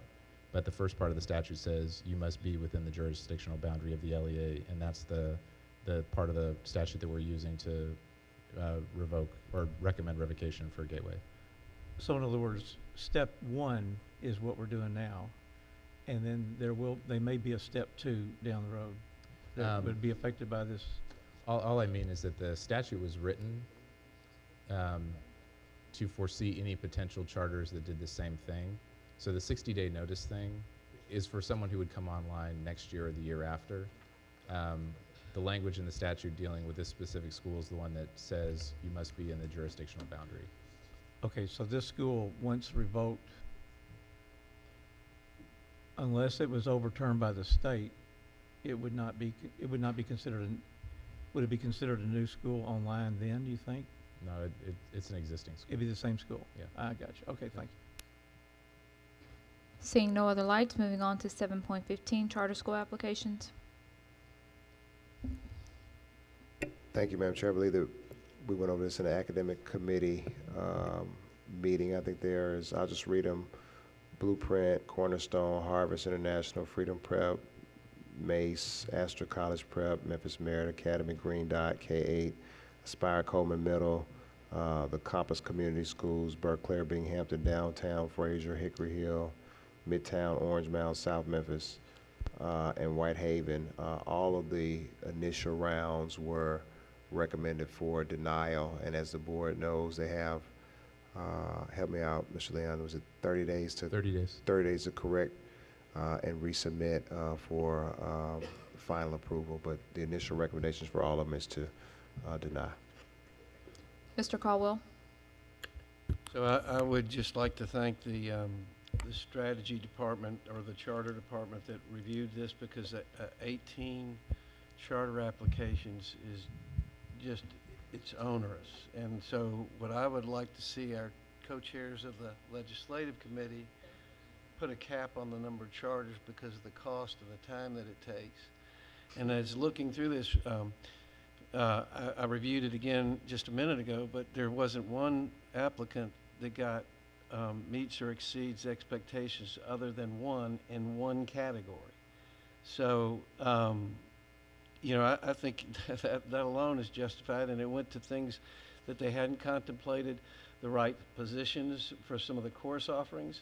And some of them, one of the largest ones that was going to operate multiple schools, had not secured financing, in my understanding, a commitment to fund the schools. And here we are going to be pressed up to a month or a month and a half before, 2 months before school starts, and then even closer than that because after it gets reviewed and reopened. So the timing of this is just causes more problems than it solves. I agree, and for the board's legislative consideration, in my views, there should only be one deadline. We're essentially giving people another 30 days to amend something, and there really shouldn't be a need for amendation on something so serious. I mean, we're essentially giving them the answers to the test ahead of time, and in a lot of states, they only have one review, and if you don't make it, you're rejected. Well, I think it was in one that didn't even realize that you had to have a mandatory 180 days in a school year. And so, you know, the bar to be able to expect somebody to fill out an application as serious as this and as important as this and the many lives that it affects, certainly would say to me, if they can't fill out the application, how many people go get a job and they can't fill out the application? Yeah. They don't come back and say, here, you missed this and this. So I would agree with you. Ms. Love? So isn't there a, correct me if I'm wrong, there is a, it may not be a law, but if the school can cite that the reason why they did not approve a charter was because of financial loss? Financial hardship. Is that a law? Is that a policy? Is that something that was just stated? What is it? I believe in statute it says that a district can reject a charter school on the grounds of financial hardship. But Okay. So I know since I've been on the board, when I first heard that, I asked, why haven't we done that? I know Chair Caldwell, you know, we're going to take the challenge of putting this on our legislative agenda, but I'm also going to push the administration to bring this to us as well, because the charter school office, you are the ones who get the applications. So I've never seen a charter application that states deny because of financial hardship. So as Board Member Caldwell was stating, all of these charters that we have, and with him stating that we need a cap, I totally agree. So we're going to do our job. Now we need for you guys to help us. So is there a financial hardship when charters are approved and they take our children?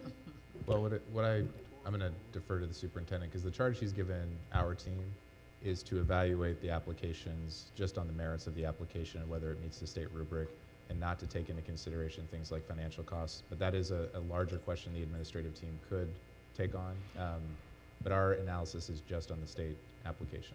And I would say like this, Ms. Lowe, I think that, I don't know, maybe 2013, the board actually did deny 20-something applications based on the financial hardship. And there was, it went through the process, and they came back and said that, you know, it wasn't a hardship, but, you know, probably $100 million a year later. And I think that because I wasn't on the board in 2014. Yeah, so we I mean 2013, I'm sorry. And just, you know, it used to be, there was a cap of 55 charter schools statewide. So I think we have pushing 70 now. And it takes up how much of our budget, Lynn? What's the? $146 million. So it used to be $10 million. Now it's 10% of our whole budget. So I think that, you know, certainly there are facts there that, you know, if as a matter of policy we want to say we want to try that again, I would think the argument and that the proof is much different now than it was 5 years ago. So is that something that's going to be discussed by the administration? So I can tell you what I will do. I will have, and I think that Mr. Johnson actually did a fiscal analysis last year just around this thinking about what it looks like and how you would lay that out. So we will share that with the board when it comes down to the final vote on this and just what the impact is. So yes, we'll bring some information and recommendation around that. And one last thing, I know Board Member Caldwell, he's given us a list of things to do for the legislative agenda, so board members, please be mindful of the upcoming dates where you need to have your agenda items submitted. Thank you. Can you remind us of the date again? If I'm not mistaken, it's July 15th, am I right, Chair? I think so. Okay. Thank you. Mr. Caldwell, did you have another comment? I was just going to add to what the superintendent said. I think even when Dr. Cash was here, they were contemplating fiscal hardship, and it's a high hurdle. But I certainly think that I would hope when y'all calculate the cost, you take into the expansion we've had with the charter department, and just the man hours that go into this. I mean, there should be ways to quantify this. And then the disruption of having to move the kids again, and I would try to find also an educational piece, because if it's disruptive, I can't imagine that that's helpful for the purposes they were even thought about being put here to improve the quality of education a child gets. And I would even say, to add to that, Mr. Caldwell, so I think last year was the first year that the charter sector, or I guess the district-run schools, actually outperformed the charter schools. But also, in addition to the work that the charter school office does, Lynn's team does a lot of work around the fiscal. We got a lot, you remember when we had the school to close because they ran out of money or something. So now there's a lot of heavy fiscal monitoring visits and follow-up with these schools that probably were never contemplated. We have almost 70 charter schools. I mean, for perspective, I mean, that's like, would be the 4th or 5th largest school district in the state. Mr. Cornell. If there's several lawyers here, I'd like to ask y'all a question. If we were to challenge. You're asking General Counsel a question? Yes. Okay. Okay.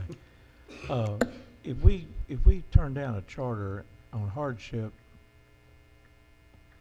and the state reinstates it, would we have some standing to challenge that and say, don't take our money? Will we be able to go to Chancery Court and say, you're taking the money away from us and our students? We're going to challenge that. Do you know? You have any idea? Sure, Board Member Cornell. I have not looked into that specific question of standing in that particular context. If that was a consequence, but I'd be happy to look into it. I'm just thinking that we're in the worst case scenario now. I don't know how a chancellor could rule and make it worse. So really, almost any ruling of a chancellor probably would put us in a better position than we're in now. So I wouldn't be afraid of heading in that direction if we need to. And I think too, to that point, Mr. Cornell, even if the board would decide to say it's a fiscal hardship, we denied it, and the state came back and reinstated, then the state would be responsible for those schools. So it would alleviate some of the support that we have to expend in supporting the schools, but then the board loses the authority to revoke the charter if it determines it's not, passing muster. Mr. Woods. Mr. Superintendent, how many charter schools did we approve last year? Mr. Leon, is it Mr. Leon? 12? I think it's I need to get back to you. I think it was 5, but I want to check. Out of that. how many? Your best estimate is fine. I think we had about 20 applications And I last think year. the state ultimately upheld all of the denials. Yes. And again, I just want to say to Superintendent, while I agree with Board Member Caldwell about, setting a max, I also think the great work that's happening with your charter school team now, as far as how they're, reviewing charter schools, taking positions, vetting those schools. I think what you're seeing is the state ultimately saying, you guys know what you're doing, and we're supporting that that effort. But again, I think that's why we don't have to wait a certain amount of years to close a school, right? No. All right. So if we have reason to close a school beyond where they're located, we can do so, right? Yes. Okay. And I'm sorry, there was 3 approved last year. Yeah. I thought it was a small number. Mr. Caldwell. Oh, this is third time? Mr. Caldwell. Well, this was quick. So I would just ask our attorney to throw in there that what a great job the state's doing on every school that they've run on their own. Seeing no other lights, we're going to move on to 7.16, Education Solutions Development, $600,000. Yes, this is for the continuation of Apex as we transition to the new ERP system. I think that you guys discussed it today, and we're going to give the board a full briefing on the progress that we're making with the Oracle system in July, I believe. Thank you, Mr. Woods. 7.17, Longview Middle Demolition Project. This is exactly what this is for, to demolish Longview Middle School over in South Memphis. I'm sorry, I didn't state the amount, which is $175,782.70. Seeing no lights, Riverview 7.18, Riverview K-8 Gymnasium wood floor replacement, dollar amount of $134,095.67. That's correct. Mr. All the lights started blowing up. Mr. Woods. I can go ahead and ask on this question here. If I could just get a time frame and when, from the time of assuming board approved these items, when can we expect new gymnasium floors to be installed? Okay, we'll send you the dates. I don't Can think you give me an estimate? Jannard, can you?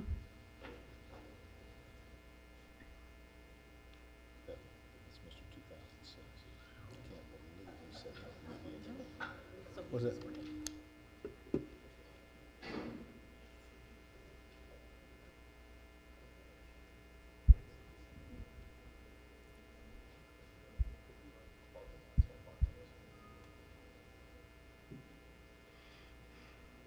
Just your best estimate. I mean, can our facilities guy, how long does it take to install I just want to know how long it's going to take. Yeah, I think he's trying to look it up. All right, that's fine. I can wait. Mr. Orgel.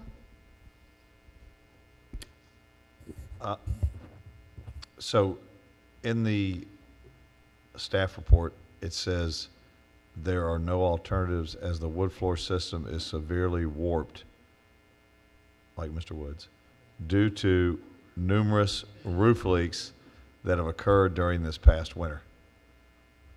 Did we fix the roof?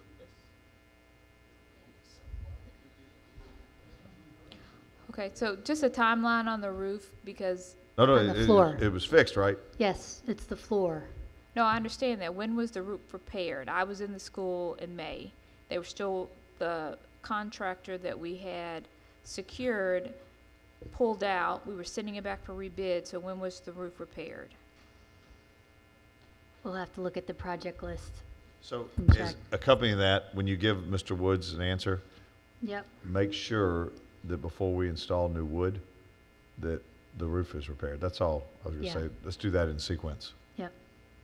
And thank you, Mr. Orgel. That was actually my question. Sure Just it because I was was. in this, no, Yeah, really, yeah. because I was in this school, Ms. Love, when we had a few incidents that happened at Riverview. I visited the school, had a conversation with the principal, and I know that the contractor pulled out.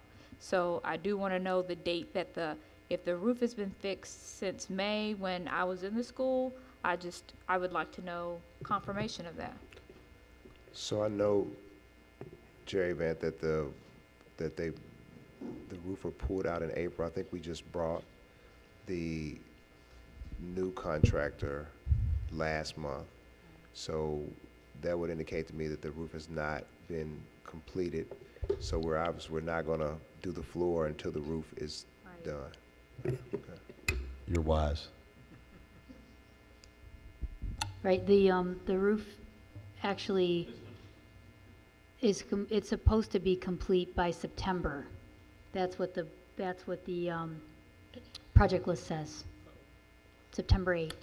Well, if it doesn't rain between now and that's fine, but if it rains, So we'll time the floor, obviously not to be put in until the roof's fixed.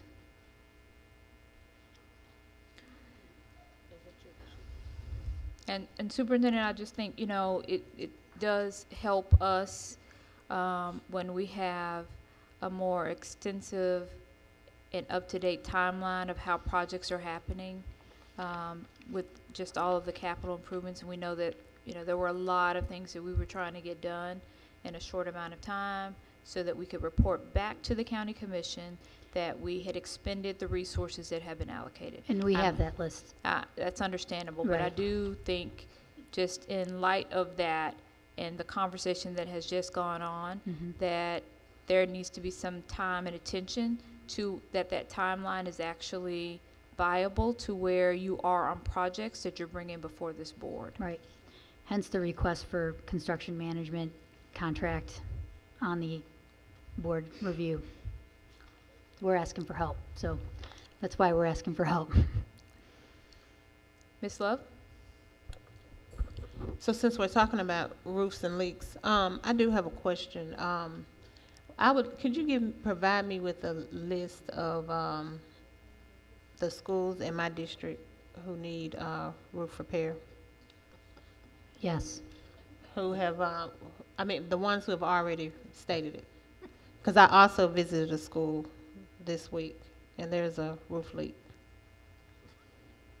And it damaged computers. Okay. Thank you. Moving on, Mr. Cornell? I want to thank the superintendent for thanking us for what we did on television to help with the budget and all, and to get the money from the county commission. And if they ever go after why we don't spend the money as quickly as we need to, just remember we have a policy of we fix the roof before we fix the floor. And that's why we can't spend it all at once. So noted. We're moving on to 7.19, Maxine Smith STEAM Academy Gymnasium floor replacement in the amount of $131,190.94. That's correct. Ms. Bibbs? I was Johnny on the spot because I actually had my lights sitting there since 7.18. I will just state the same thing I stated in the committee meeting around the naming of this item, because technically that is a co-located school, and Middle College High School is the school that was in the building first. So I just wanted to read that on the agenda, that is for both of those schools. So that both the PTSAs for both schools understand that I am working on their behalf to make sure their floor gets fixed. Okay, so let me also add into record. So now that we have a new attendee of Maxine Smith, so we will all be up here competing about the same dollars in the same building. Thank you very much. But Ms. Phelan did say that she would make a change for next week, but I wanted to read into record this go round that it should say Middle College High School. Thank you. Seeing no other lights, 7.20, Alcee Elementary School demolition project in the amount of $197,200. That's correct. It's for the demolition of Alcee so we can begin the new construction. Ms. Bibbs? Sorry, Mr. Cornell is talking to me, so Mr. Cornell. Thank you. Keep us moving. So, Alcee Elementary School demolition project. Wanted to make sure that we keep the public informed around the project timeline. I know that there's going to be a meeting tomorrow that we discuss in the committee, but just want to make sure that the listening public understands that they will be at some point invited to this project, and we're going to have steps in place for them to participate in how we treat the demolition as well as the rebuild. And Ms. Bibbs, to your point, I think there were several folks talking to us in the county commission meeting, just wanting to keep an update. Alcee has a long history within this community, and folks want to make sure that they're a part of how the new school is being rebuilt. Mr. Orgel.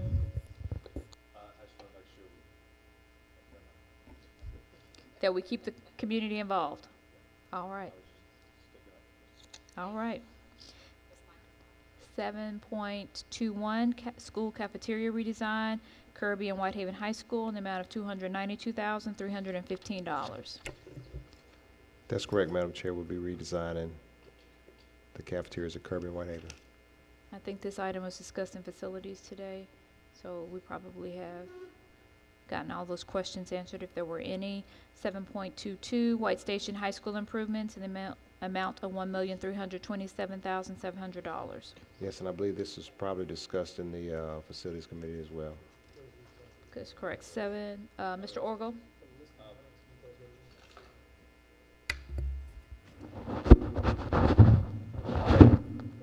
Do we have an estimated time for the completion of that? Because that impacts school. And I've had some of my wonderful White Station parents, and we've got alumni, Miss Bibbs, Mr. McCormick, Miss Irvin over here. Caldwell, no, he. Best 15 years of my life. Yeah. and for the record, White Station wasn't even a school when Chris was in high school. East was as far east as it went. I need a gavel up here to keep my order. All right, keep it moving. So the estimated time of renovation? Yes, we have. Yep, Mr. Gennard to read the list. Y'all It's too can small. do I a couldn't duet, read it. so I'm I just couldn't gonna go. read it. It's too small. Sorry. This one is scheduled to complete November 1st. What day? November 1st. So just question on sequence, because we just had that about Riverview. Parking lot. So you got people driving cars. There's nowhere to park over there except Walgreens, and I don't think they appreciate that. Is that going to be done first, or is that going to be done last? Mr. Orgel, Leonard Myers isn't here tonight, and he's the one who knows all those details. So we'd be happy to follow up with an email for you.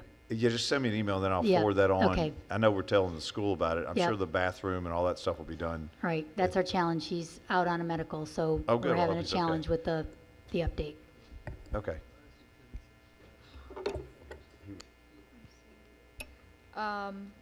Seeing no other lights.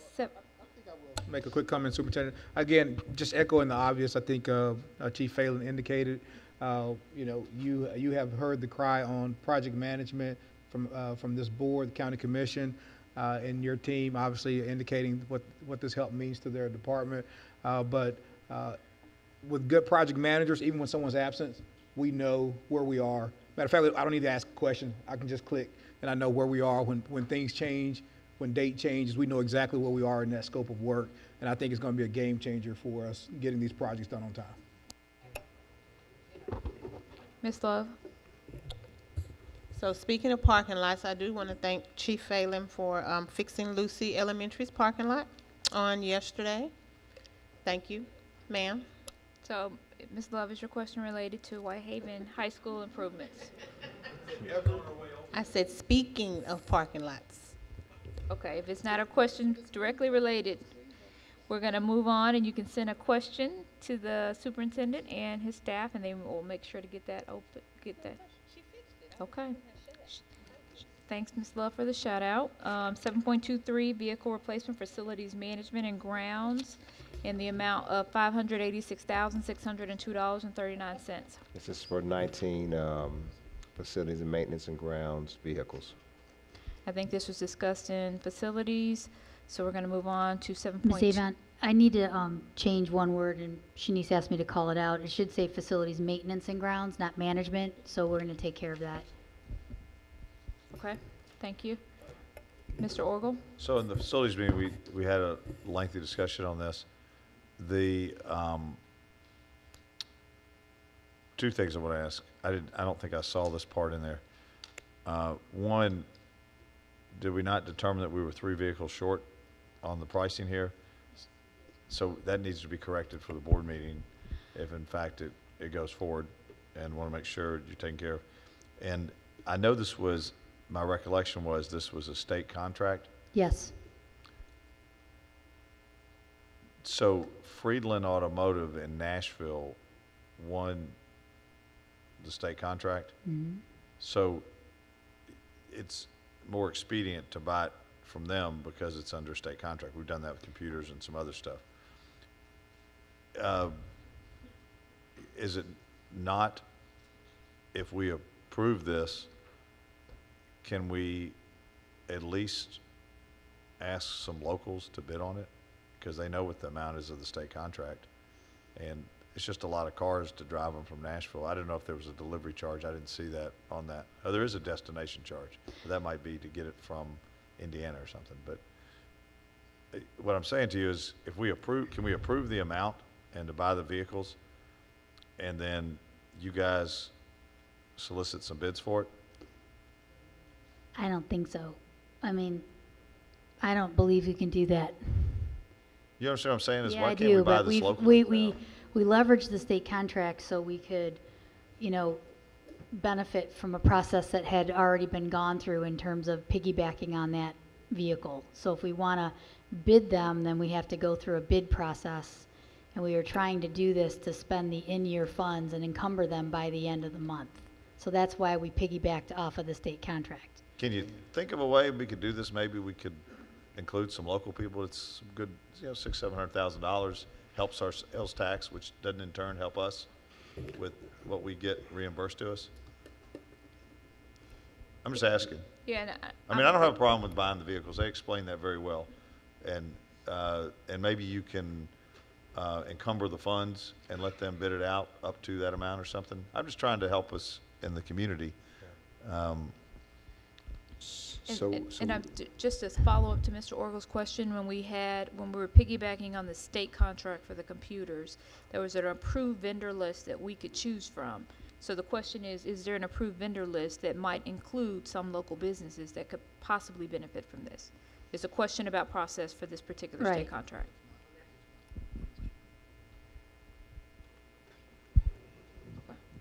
On that particular contract, there was only one vendor that was selected by the state for those vehicles. So Mr. Woods, you had a question? Thank you, Madam Chair. I know this item all too well while working for City of Memphis. And if you could, Chief Phelan, you can work with the City of Memphis Diversity Compliance, I think Joanne Massey. I don't think there are any dealers, Mr. Orgel, licensed dealers. I know Mayor Strickland was surprised by that. I don't think there are any in the City of Memphis. that's African American, and if Oh, I'm no, saying that. I wouldn't talk about race. I was just saying local, because we don't have Oh, a just policy. local. We don't Okay, have a okay, policy gotcha. Okay, on got. that. Okay, I thought you were going with the minority angle here because I don't think there are any local minority providers doing that. Okay, so I just wanted to make sure that that wasn't where we're going, and I don't know. But again, I do agree with Mr. Orgel, and I think the county has dealt with that often. I think in the absence of us not being able to find, we want to use the state bidding process, but if there are local providers that can do this work, I think we should always try to do that. I understand the time, the time sensitivity of this, but if we can get a local provider, I echo that sentiment as well. Yeah, and I think that was the point I was trying to make, that there were at least options of different vendors that were on the state-approved list when we piggybacked on the contract earlier, a few months back. So that, it's just a question about. There's only one. Okay. There's only one vendor. So by vote, I have no problem with you guys buying the vehicles. Right. What I'd like to see is if we could solicit it locally. And I bet we can work with Mr. Johnson, because as we pointed out today, we're the guys that approve the funds. We could work with Mr. Johnson, and maybe it kicks it back a couple weeks, a month, however quick procurement can handle it. But at least we give local folks a chance to bid on it. And then they actually know the price, local people. What do y'all call that, listing audience? If we've got anybody from a Ford dealership listing, maybe someone will realize that there's a state contract at this price because it's published and it's public knowledge, and maybe there'll be an opportunity for someone here in the community, or maybe these people will still be the low bid. Ms. Jones? So I'm asking a question about the process that I don't like is the invitation to bid. This wouldn't be something you could do that with, as you've done with the others earlier today, the invitation. Yeah, IFB. Yeah. Yeah, we would just list the specs, and then we would have an invitation for bid for it. Call out the specs of the vehicles. So I know I'm confusing you because I told you I hated that process. Yeah, I know, it's okay. And now I'm I understand. asking you if we can use the process that I don't like. Yeah. We were just, as I mentioned in the ad hoc meeting, we were just trying to use newly identified funds that we just got 2 weeks ago, and the most expeditious way to do it was to piggyback as many times as we could, so. So how that's what we were long trying does to do. the invitation to bid take? Well, we'd have to, put the specs together, which we already have, and then we'd have to put it out for at least 10 days, 10 to 15 days. But we'd have a delay of maybe 30 days, maybe? Yeah, I was just trying to encumber the money before the end of the month, or I would Yeah. lose it. So, I mean, we certainly don't have a problem with the Yeah. will of the board. I think just want to explain, though, for the listening public, we have a great CFO, and as we got close to the end of the year, we saw funds were available. We wanted to encumber so they wouldn't go back to the fund balance. So the effect of this is, it goes back to the fund balance. We can spend it next year. So it's not nothing up our sleeves. We're just Right. trying to figure out a way to spend the money before June 30th, but we certainly can just have this roll back to the fund balance, do a procurement process, and see if we can get some local participation. No problem. Yeah, Pull we it. can. It's fine. And Ms. Jones, I think it's okay for you to be bipolar when it benefits the local economy. There's no problem with that at all. I'm going to Mr. Cornell's playground, Fabulous Playground. So, all right, Superintendent, the item itself, are we pulling this item? Were we pulling, okay. And I think just, for the will of the board, that if they don't have any problems with us pulling this item so that we are able to go through a local buy process. Mr. Orgel? So I don't want to make more work for y'all. We just want to do, we're supportive. I think the committee was very supportive of what y'all are doing. You explained it very well. We got to fix the 3 additional trucks and get them out right. But I know it's an extra bid to go out. The board can work with Mr. Johnson and approve the request. If he gives you a hard time, just let us know. Will do. But we're supportive, at least Okay. from the committee, Yep, can do. of doing that. So Thank thank you. you, and thanks for Yep. your hard work. Sure. and for Mr. getting this moving Caldwell? along.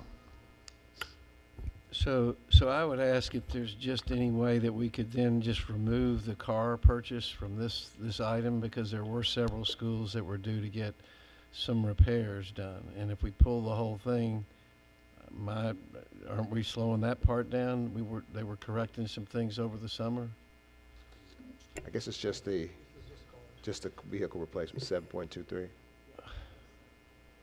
Okay, well, I must have looked.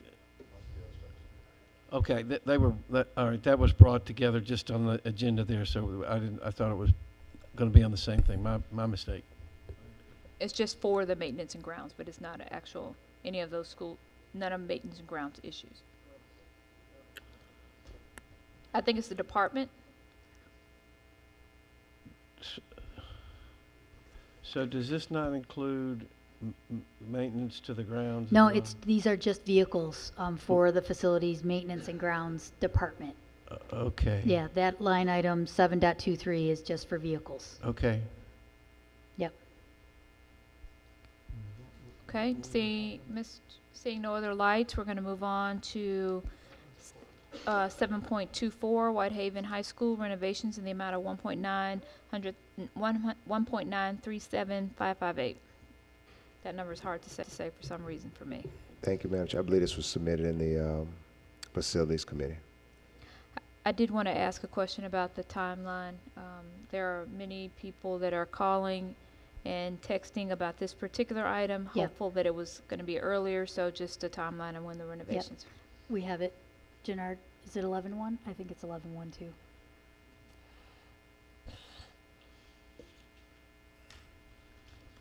Yeah, it's 11-1. Yes. Okay. November 1st. All right, seeing no other lights, 7.25, Shelby County Sheriff Office, School Resource Officers, the amount of $100,000. Yeah, this is to share the cost of some of the overtime that the Shelby County Sheriffs incur at our games and our extracurricular events. Seeing no lights, moving on to 7.26, Youth Violence Intervention Initiative in the amount of $722,280. This was brought back from last month, and I think there's a committee meeting next week with Ms. Love to continue to discuss it. So if there are questions, we can answer them now. I think that the team's been working to come up with some accountability measures. But I will, and I will say too, Ms. Love, we've actually spoken with the schools to make sure these are the types of supports that they are interested in. But I do think if we don't move forward, a lot of this stuff is supposed to happen in the summer, and so we may not, we may lose the opportunity to move forward. So happy to answer the questions now, or if we want to wait to the committee meeting, happy to do that. Ms. Love? So Superintendent, I do have several questions. With so many providers, I am kind of concerned that this wasn't brought to a committee to discuss before this was placed on here. And also, I know that I've asked for the accountability measures, and I haven't, to this day, I haven't received any. And also, with this, I think that there was, I'll just say miscommunication, because I was not aware that these contracts would deal with anybody over the summer. It was my impression that it would start in August. So when this was pulled, I did receive phone calls asking about this. You know, because some of the vendors, they do have a summer program, and this is impacting their summer program. So I just wish this would have been brought to committee to discuss in detail so that we can see the accountability measures. I know that these programs will be under, if I'm not mistaken, they'll be under the Grassy program, right?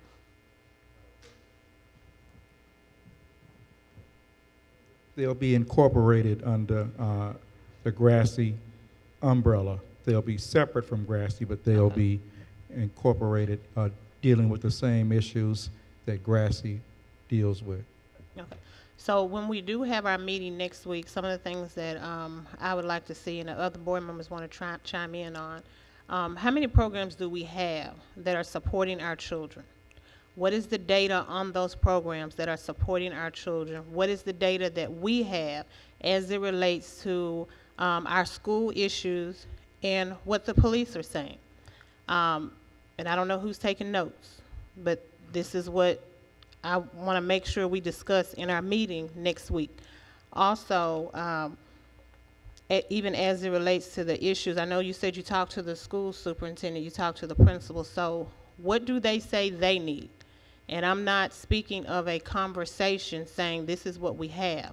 What is it that our schools need based on the data that we collect from the district as it relates to the discipline, and also based on the conversations that we have with our, whether it be the MPD or the Shelby County Sheriffs, so that we can make sure that when we are implementing these programs and we are putting these people in front of our children, that they are serving the needs of our children. And they're not just another program put in place to put, so children can sign their name on a paper and our issue study increase. So those are things that I want to see when we have our meeting. And our superintendent, I really want to know what schools will these programs be in, and where is the principal's input? Okay, I'm finished. Okay, Where's the principal's input?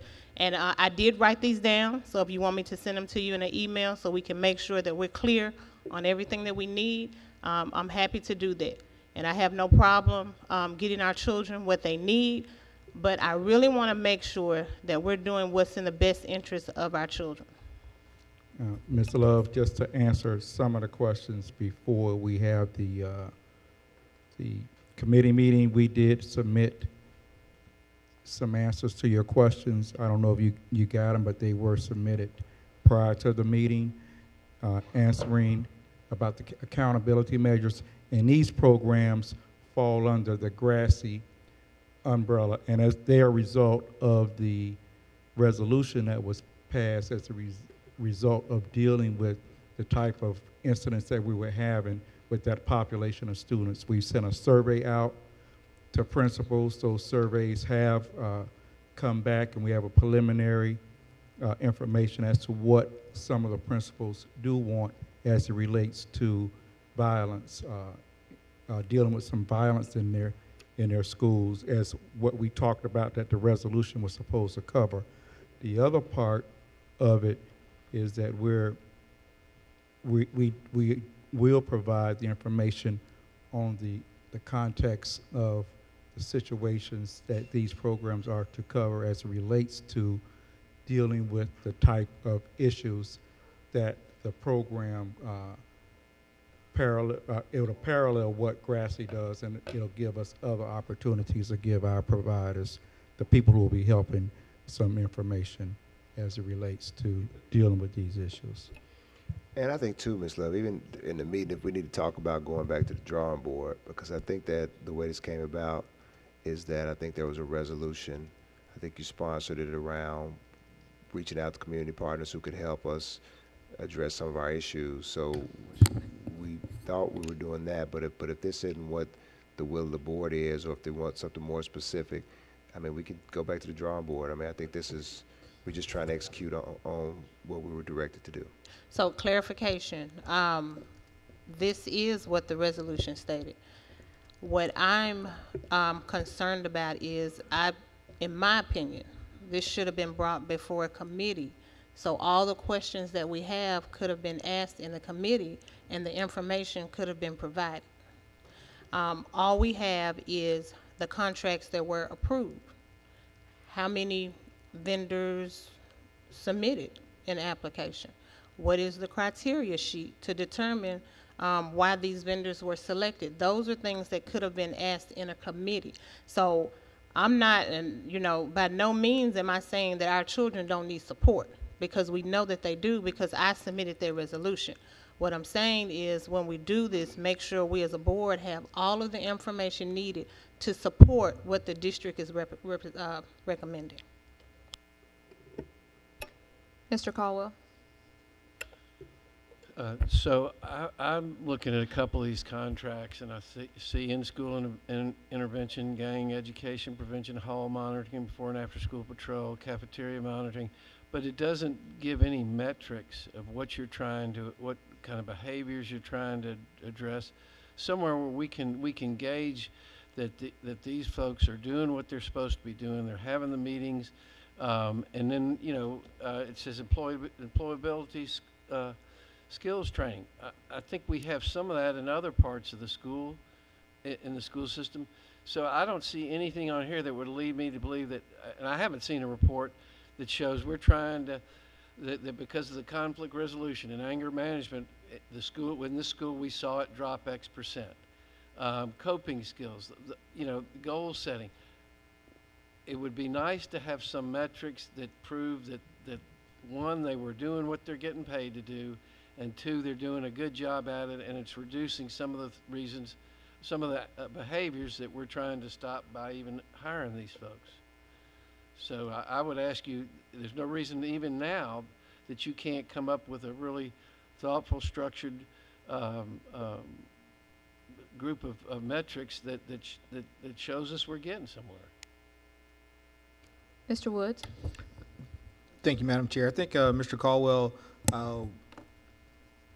hinted at exactly what I wanted to call evidence-based outcomes, or where we're looking at evidence-based programs, right? I think it would give the district, Mr. Superintendent, not only the cover you need when you're making this type of investment, when you got over 2,000 nonprofit organizations within Shelby County, when you have to be able to defend what organizations you're partnering with. I don't doubt Chief Darling knows the organizations that are doing great work, but I think when you can say, when these programs are done, when we spent the dollars, we can look back and say, because of this work, here's the outcome. And the reason we're doubling our contract with organization ABC and we're pulling our contract with another entity is because the evidence speaks for itself. And I think there are a number of organizations within Shelby County that we could partner with, that we can say, these are the things that we want to measure. Because that's really all we're hearing tonight from both Board Member Love and Mr. Caldwell, is that let's say, what is it that we want to see? And it can't be subjective, and it can't be feel good. We can't say we spend $1 million and we think this works, right? We want to be able to really point to specific metrics that say that we're getting the outcomes that we want to get when we make this type of investment. And I think this is very helpful feedback. I mean, we came to it from a point of get a resolution that says, partner with some people to help around these specific areas. So I guess the next step, and so we'll go back to the team and figure out, whether the approach that we took based on the way we read the resolution was even the right approach. It may not be. So we'll be prepared to answer questions on Tuesday, and if appropriate, we may just pull it and just start all over. Short on time, but I think you can still get there. I think if these organizations can do the good work, you have a litany of things that you want to get as outcome, Superintendent. Much like when you made the decision that you were going to have the summer programs, you then said, well, what is it that we want to gain from this work? And I think you can, in this case, you can build the plane and fly it at the same time. Could I? Yes, sir. We have a baseline for this year of what the effectiveness of the level of violence, the level of incidents were in school. In order to develop the metrics, we have to have a baseline. We're utilizing this year's baseline as the metric to determine the effectiveness of these programs which will be new to the district. We also look at the effectiveness of the current program that does similar work in the Grassy program. So we have those metrics on the amount of students that each one of the providers, the Grassy providers, address in those schools that they're assigned to, the amount of students, the amount of times those students get resuspended or not suspended, and the level of effectiveness that the workers are having with those schools. So we have those measurements, but right now with a new program, several new programs, we have to establish a base and try to get that base. And we, in our discussion with this, we wanted to evaluate these programs in the first quarter of the year, and present to the board what the actual outcomes of these programs are once they were implemented. Thank you, Chief Darling. Ms. Love? So, Superintendent, I know you spoke about the resolution again. So This has nothing to do with the resolution. All I'm saying is that somebody should have said, we need to take this to the board in a committee before we bring it to the board for a vote. So I'm not saying go back and start the whole process again. We have this here. Let the security team put accountability measures in place so that when we look at this a year from now, we know what are we trying to measure? What is our outcome? What do we want to see? And if they come back up for renewal, we'll have that information to show, were they effective, were they ineffective? Do we need to increase it, you know, or do we not? So I'm not suggesting going back to the drawing board. I'm saying give me the information that I need to support this. So I think that, and I appreciate that, Board Member Love, I think that, you know, taking what we discussed, I was almost a year ago, and, you know, we did an RFP, so we didn't just willy-nilly pick people. But I think now what I've got to decide with the team is how comfortable I am, you know, that where we are now, that we can get to where the board needs to be in a way where it's going to be effective. So we'll do that work between now and next Tuesday. Mr. Caldwell.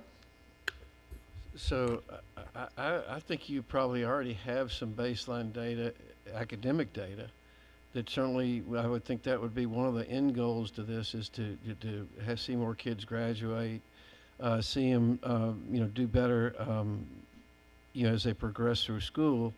I think you can judge conduct by conduct grades. You can judge suspensions, and so those are the kind of things that you do have some historical data that may not be as accurate as waiting for a baseline, but certainly there's some already data out there that you know, even if you just compared it within the school, that could give us some kind of indication that we were headed in the right direction, so that we feel like it's being effective. And this is not to second guess anybody, but you know, maybe from that, just like what we're doing with the other KPIs, you can tweak the program and say, hey, this is what's driving this behavior.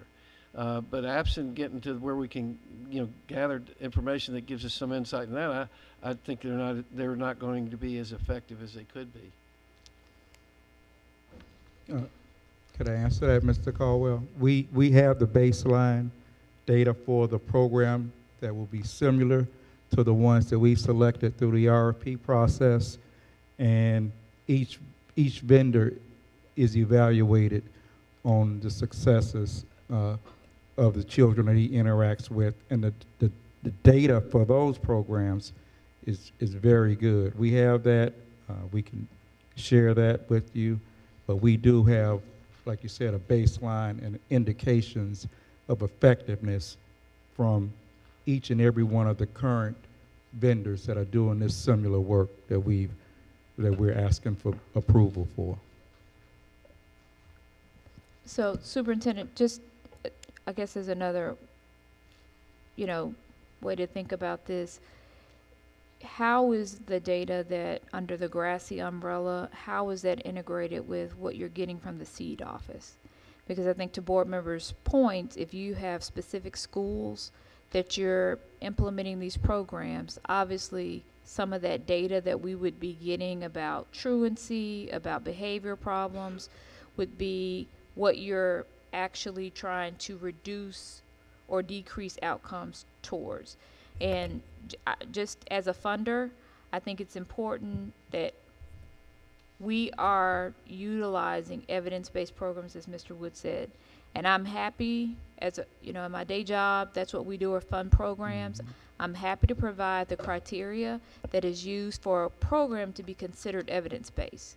There's a difference between a program that provides a set of programs and services, but there's difference between those that are evidence-based, because they've created a logic model, they've created a set of metrics that they then share with us that meets up with whatever our end goal is. So I'm happy to share that, but I do think that there should be some interfacing with the seed office, because that data should be kind of feeding into the metrics we're trying to achieve.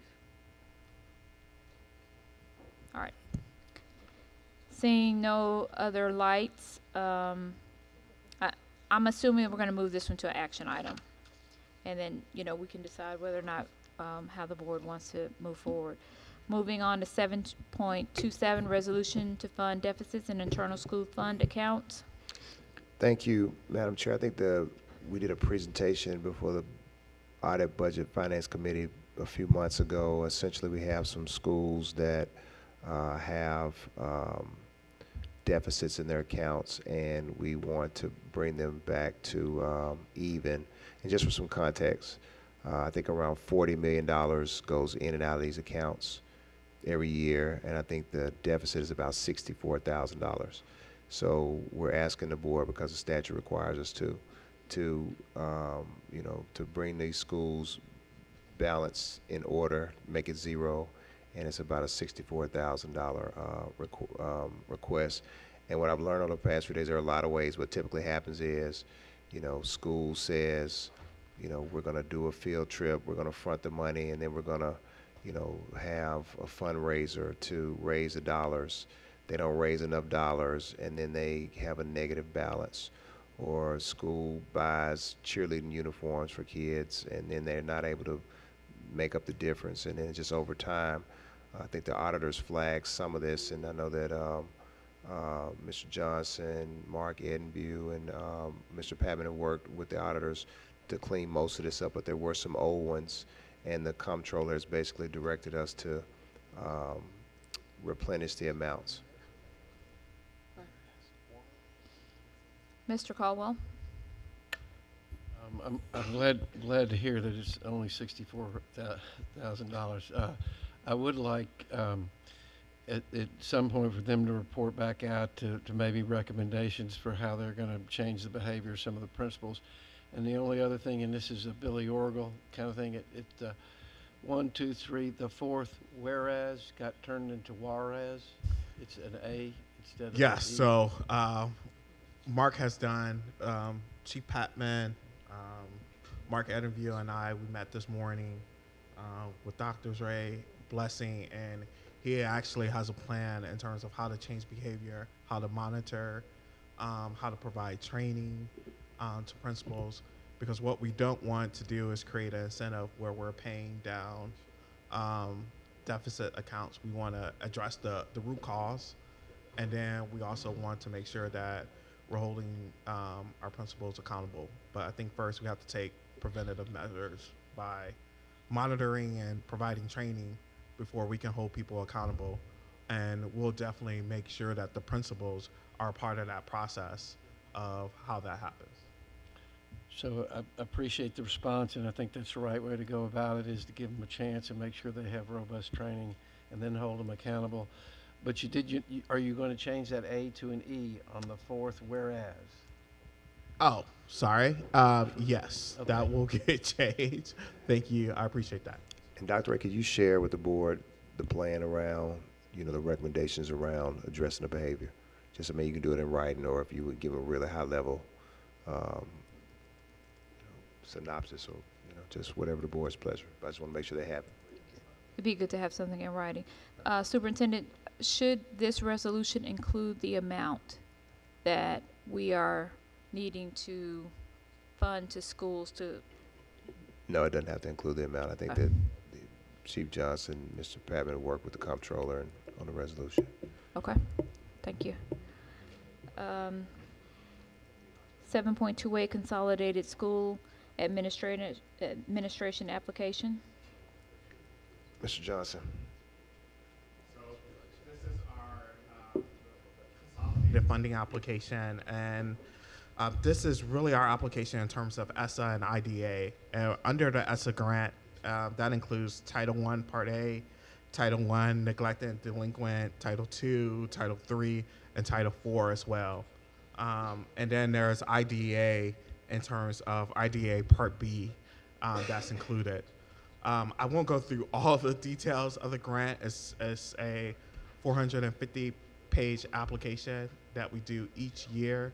We're asking, the amounts are included as part of the budget, but we also need to seek approval of the actual application that was submitted. And I'm happy to answer. I'll stop there, but I'm happy to answer any questions regarding any funding or the application.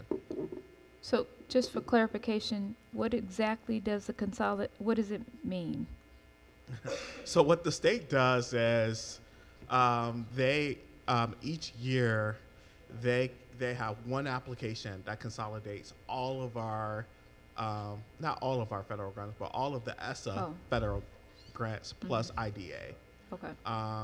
And part of that application lists how we're planning to spend the funds, not only by function, by schools. There's how, even for take example, Title I provides the calculations for each of our schools, how they receive the money that they receive, how they're planning to spend the money that they receive, and it just goes in further details.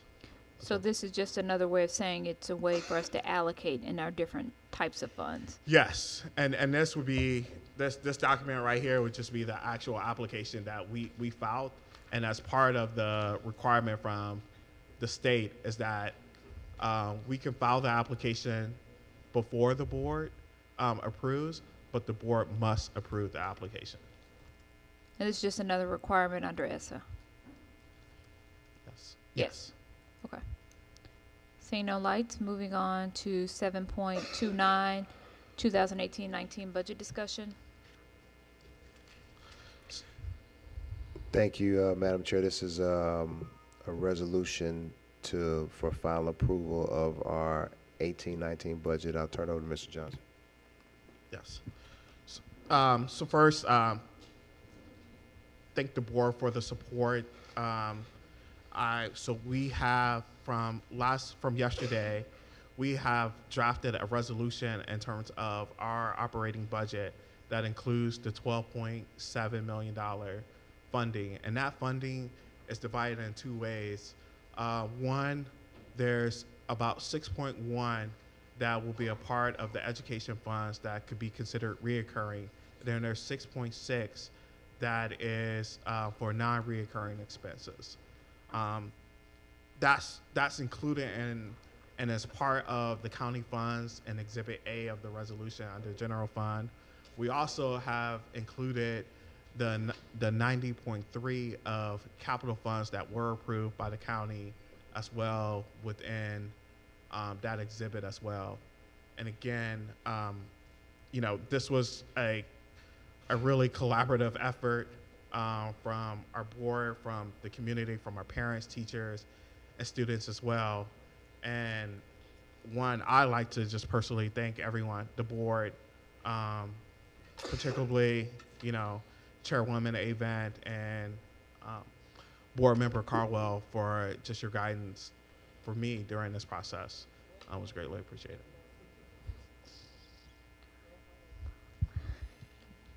Mr. Caldwell. So I want to just walk through this quickly, and then I have some questions.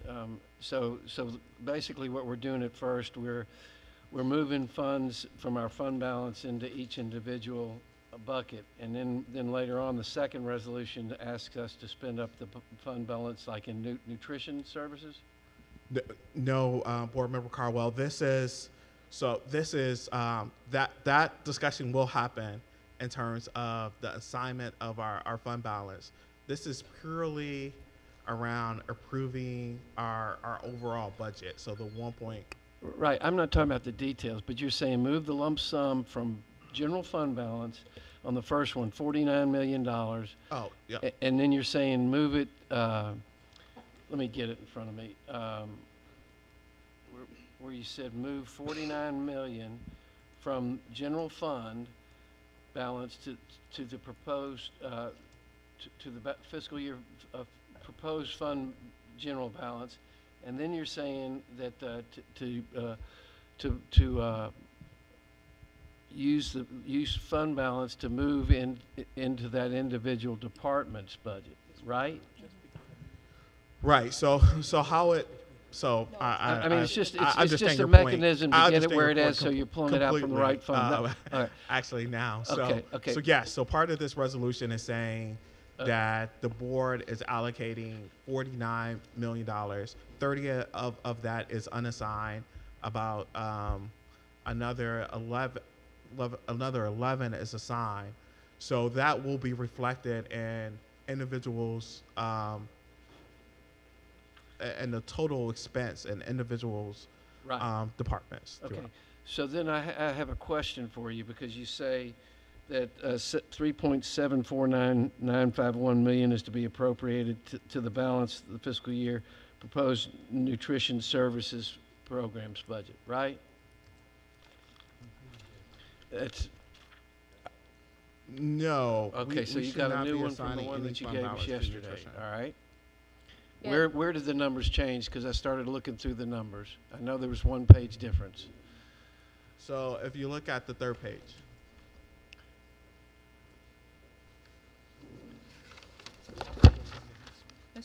Mr. Caldwell, there was a document that they handed us.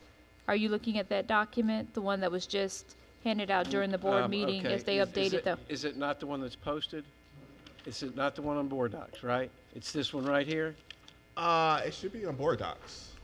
I got it. Yeah. Okay. I mean, it should be the one on board Okay. docs. So it says the 598,450 to be appropriated to balance the fiscal year proposed internal services budget fund. It should say That's- resolution approving Shelby County Board of Education FY year 2018-19 budget. And it has all the different items. It's a two-page thing, right? It's a 3-page item. Well, all right, Yeah. front and back, right? Yep. Okay. So what I'm getting at is that you said, it says on here. And Board Member Caldwell, let me just make sure. So as part, there was a resolution when we had the ask for the 12.7. So does that show a balance of 12.7 at the bottom on Exhibit A?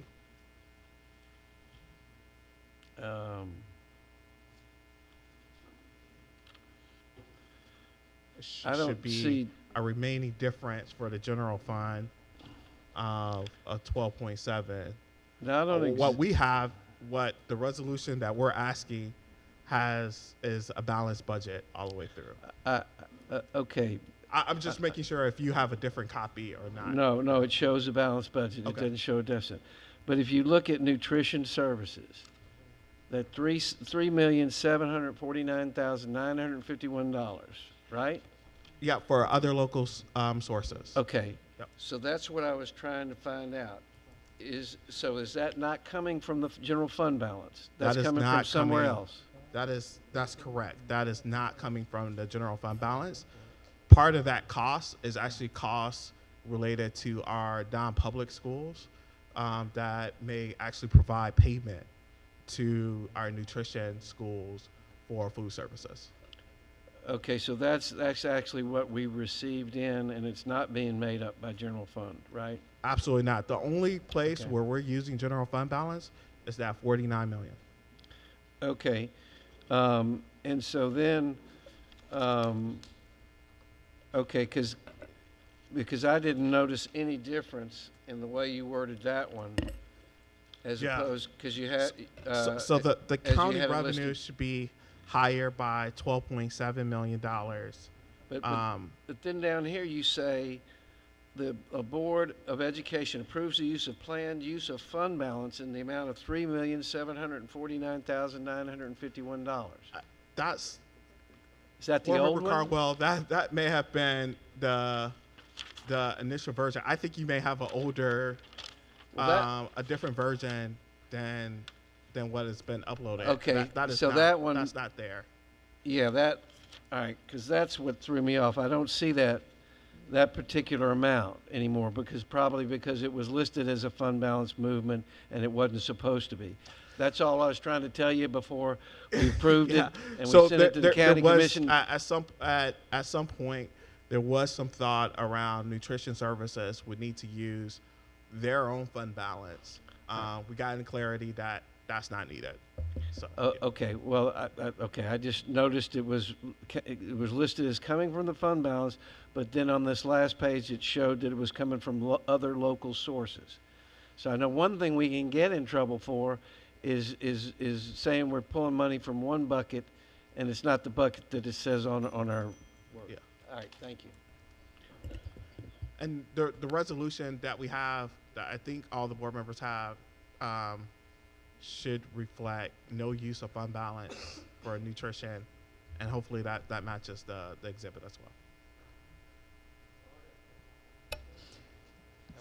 Seeing no other lights, we are moving on to 7.30, 2018-19 capital projects request. Again, just to update the board, one, we included the resolution that the board provided in terms of the ask.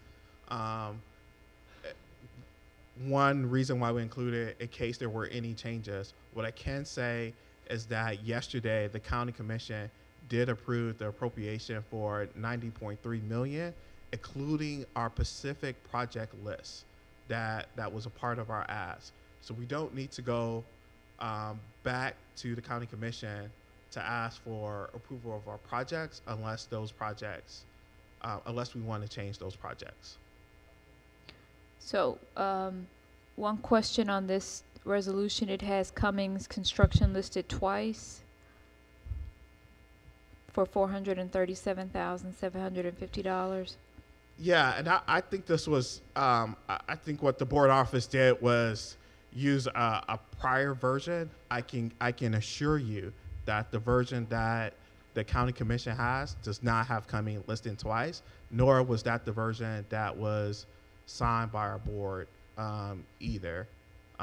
We did make that correction. We gave them the right resolution with that correction, and I have their resolution with me, and it does not have Cummings there. So I think this is a previous version than the one that the board signed or that the commission approved. Okay, so we want to make sure, Ms. Anthony, that we have the right version uploaded for Tuesday. I'm happy to have Cummings on there because this is one of the schools in my district, and I'm happy that we were able to finally give these K-8 schools a gymnasium, which they need so desperately. But I just want to make sure that for the listening public or for the viewing public that it's correct. Mr. Caldwell? That was my only concern, that this be accurate when we approve it next week. Seeing no other lights, we're moving on to 7.31, camera service license and card access systems from the amount of $815,837. Thank you, Madam Chair. I believe that you guys discussed this, some of the permissible security issues in executive session last week. Seeing no lights, moving on to 8.1 for the second reading. And Ms. Bibbs, was this where, was 8.1 where we needed to remove, or 8.2? 8.2. Okay, so 8.1 is second reading on policies. The policies that will be moving forward for second reading include policy number 2014, fund balance, as well as 3007, student wellness. Seeing no lights, Ms. Bibbs? Okay, 8.2, proposed policies first reading. And Ms. Bibbs, you had a policy you wanted us to remove at this time? Yes. 3001, multi-hazard emergency planning for schools. I am pushing that back to committee. There's further discussion that needs to be had. Okay. So for listening public, Ms. Stewart, do you want to mention the ones that we are moving forward with for first reading? Yes, the two that we will be, three that we will be moving forward includes 4038, family and medical leave. That includes language concerning bonding time under FMLA, where eligible employees will be allowed to have bonding time, to spend time to bond with their newborn children as well as children who have been placed in their home for adoption or foster care placement. Any bonding time that's taken under the FMLA has to be done within 1 year of the birth of the child or the placement of the child with the employee. The next policy is 6002, school admissions. We're deleting the language or the reference to Title 10, No Child Left Behind, and we're incorporating the correct reference to Title 9, which is ESSA. The last policy is policy number 6043, Healthcare Management, and we're recommending including language to comply with state law that requires us to provide medication to students with an adrenal insufficiency. Okay, seeing no lights. If there is no other business before this board, the meeting is adjourned.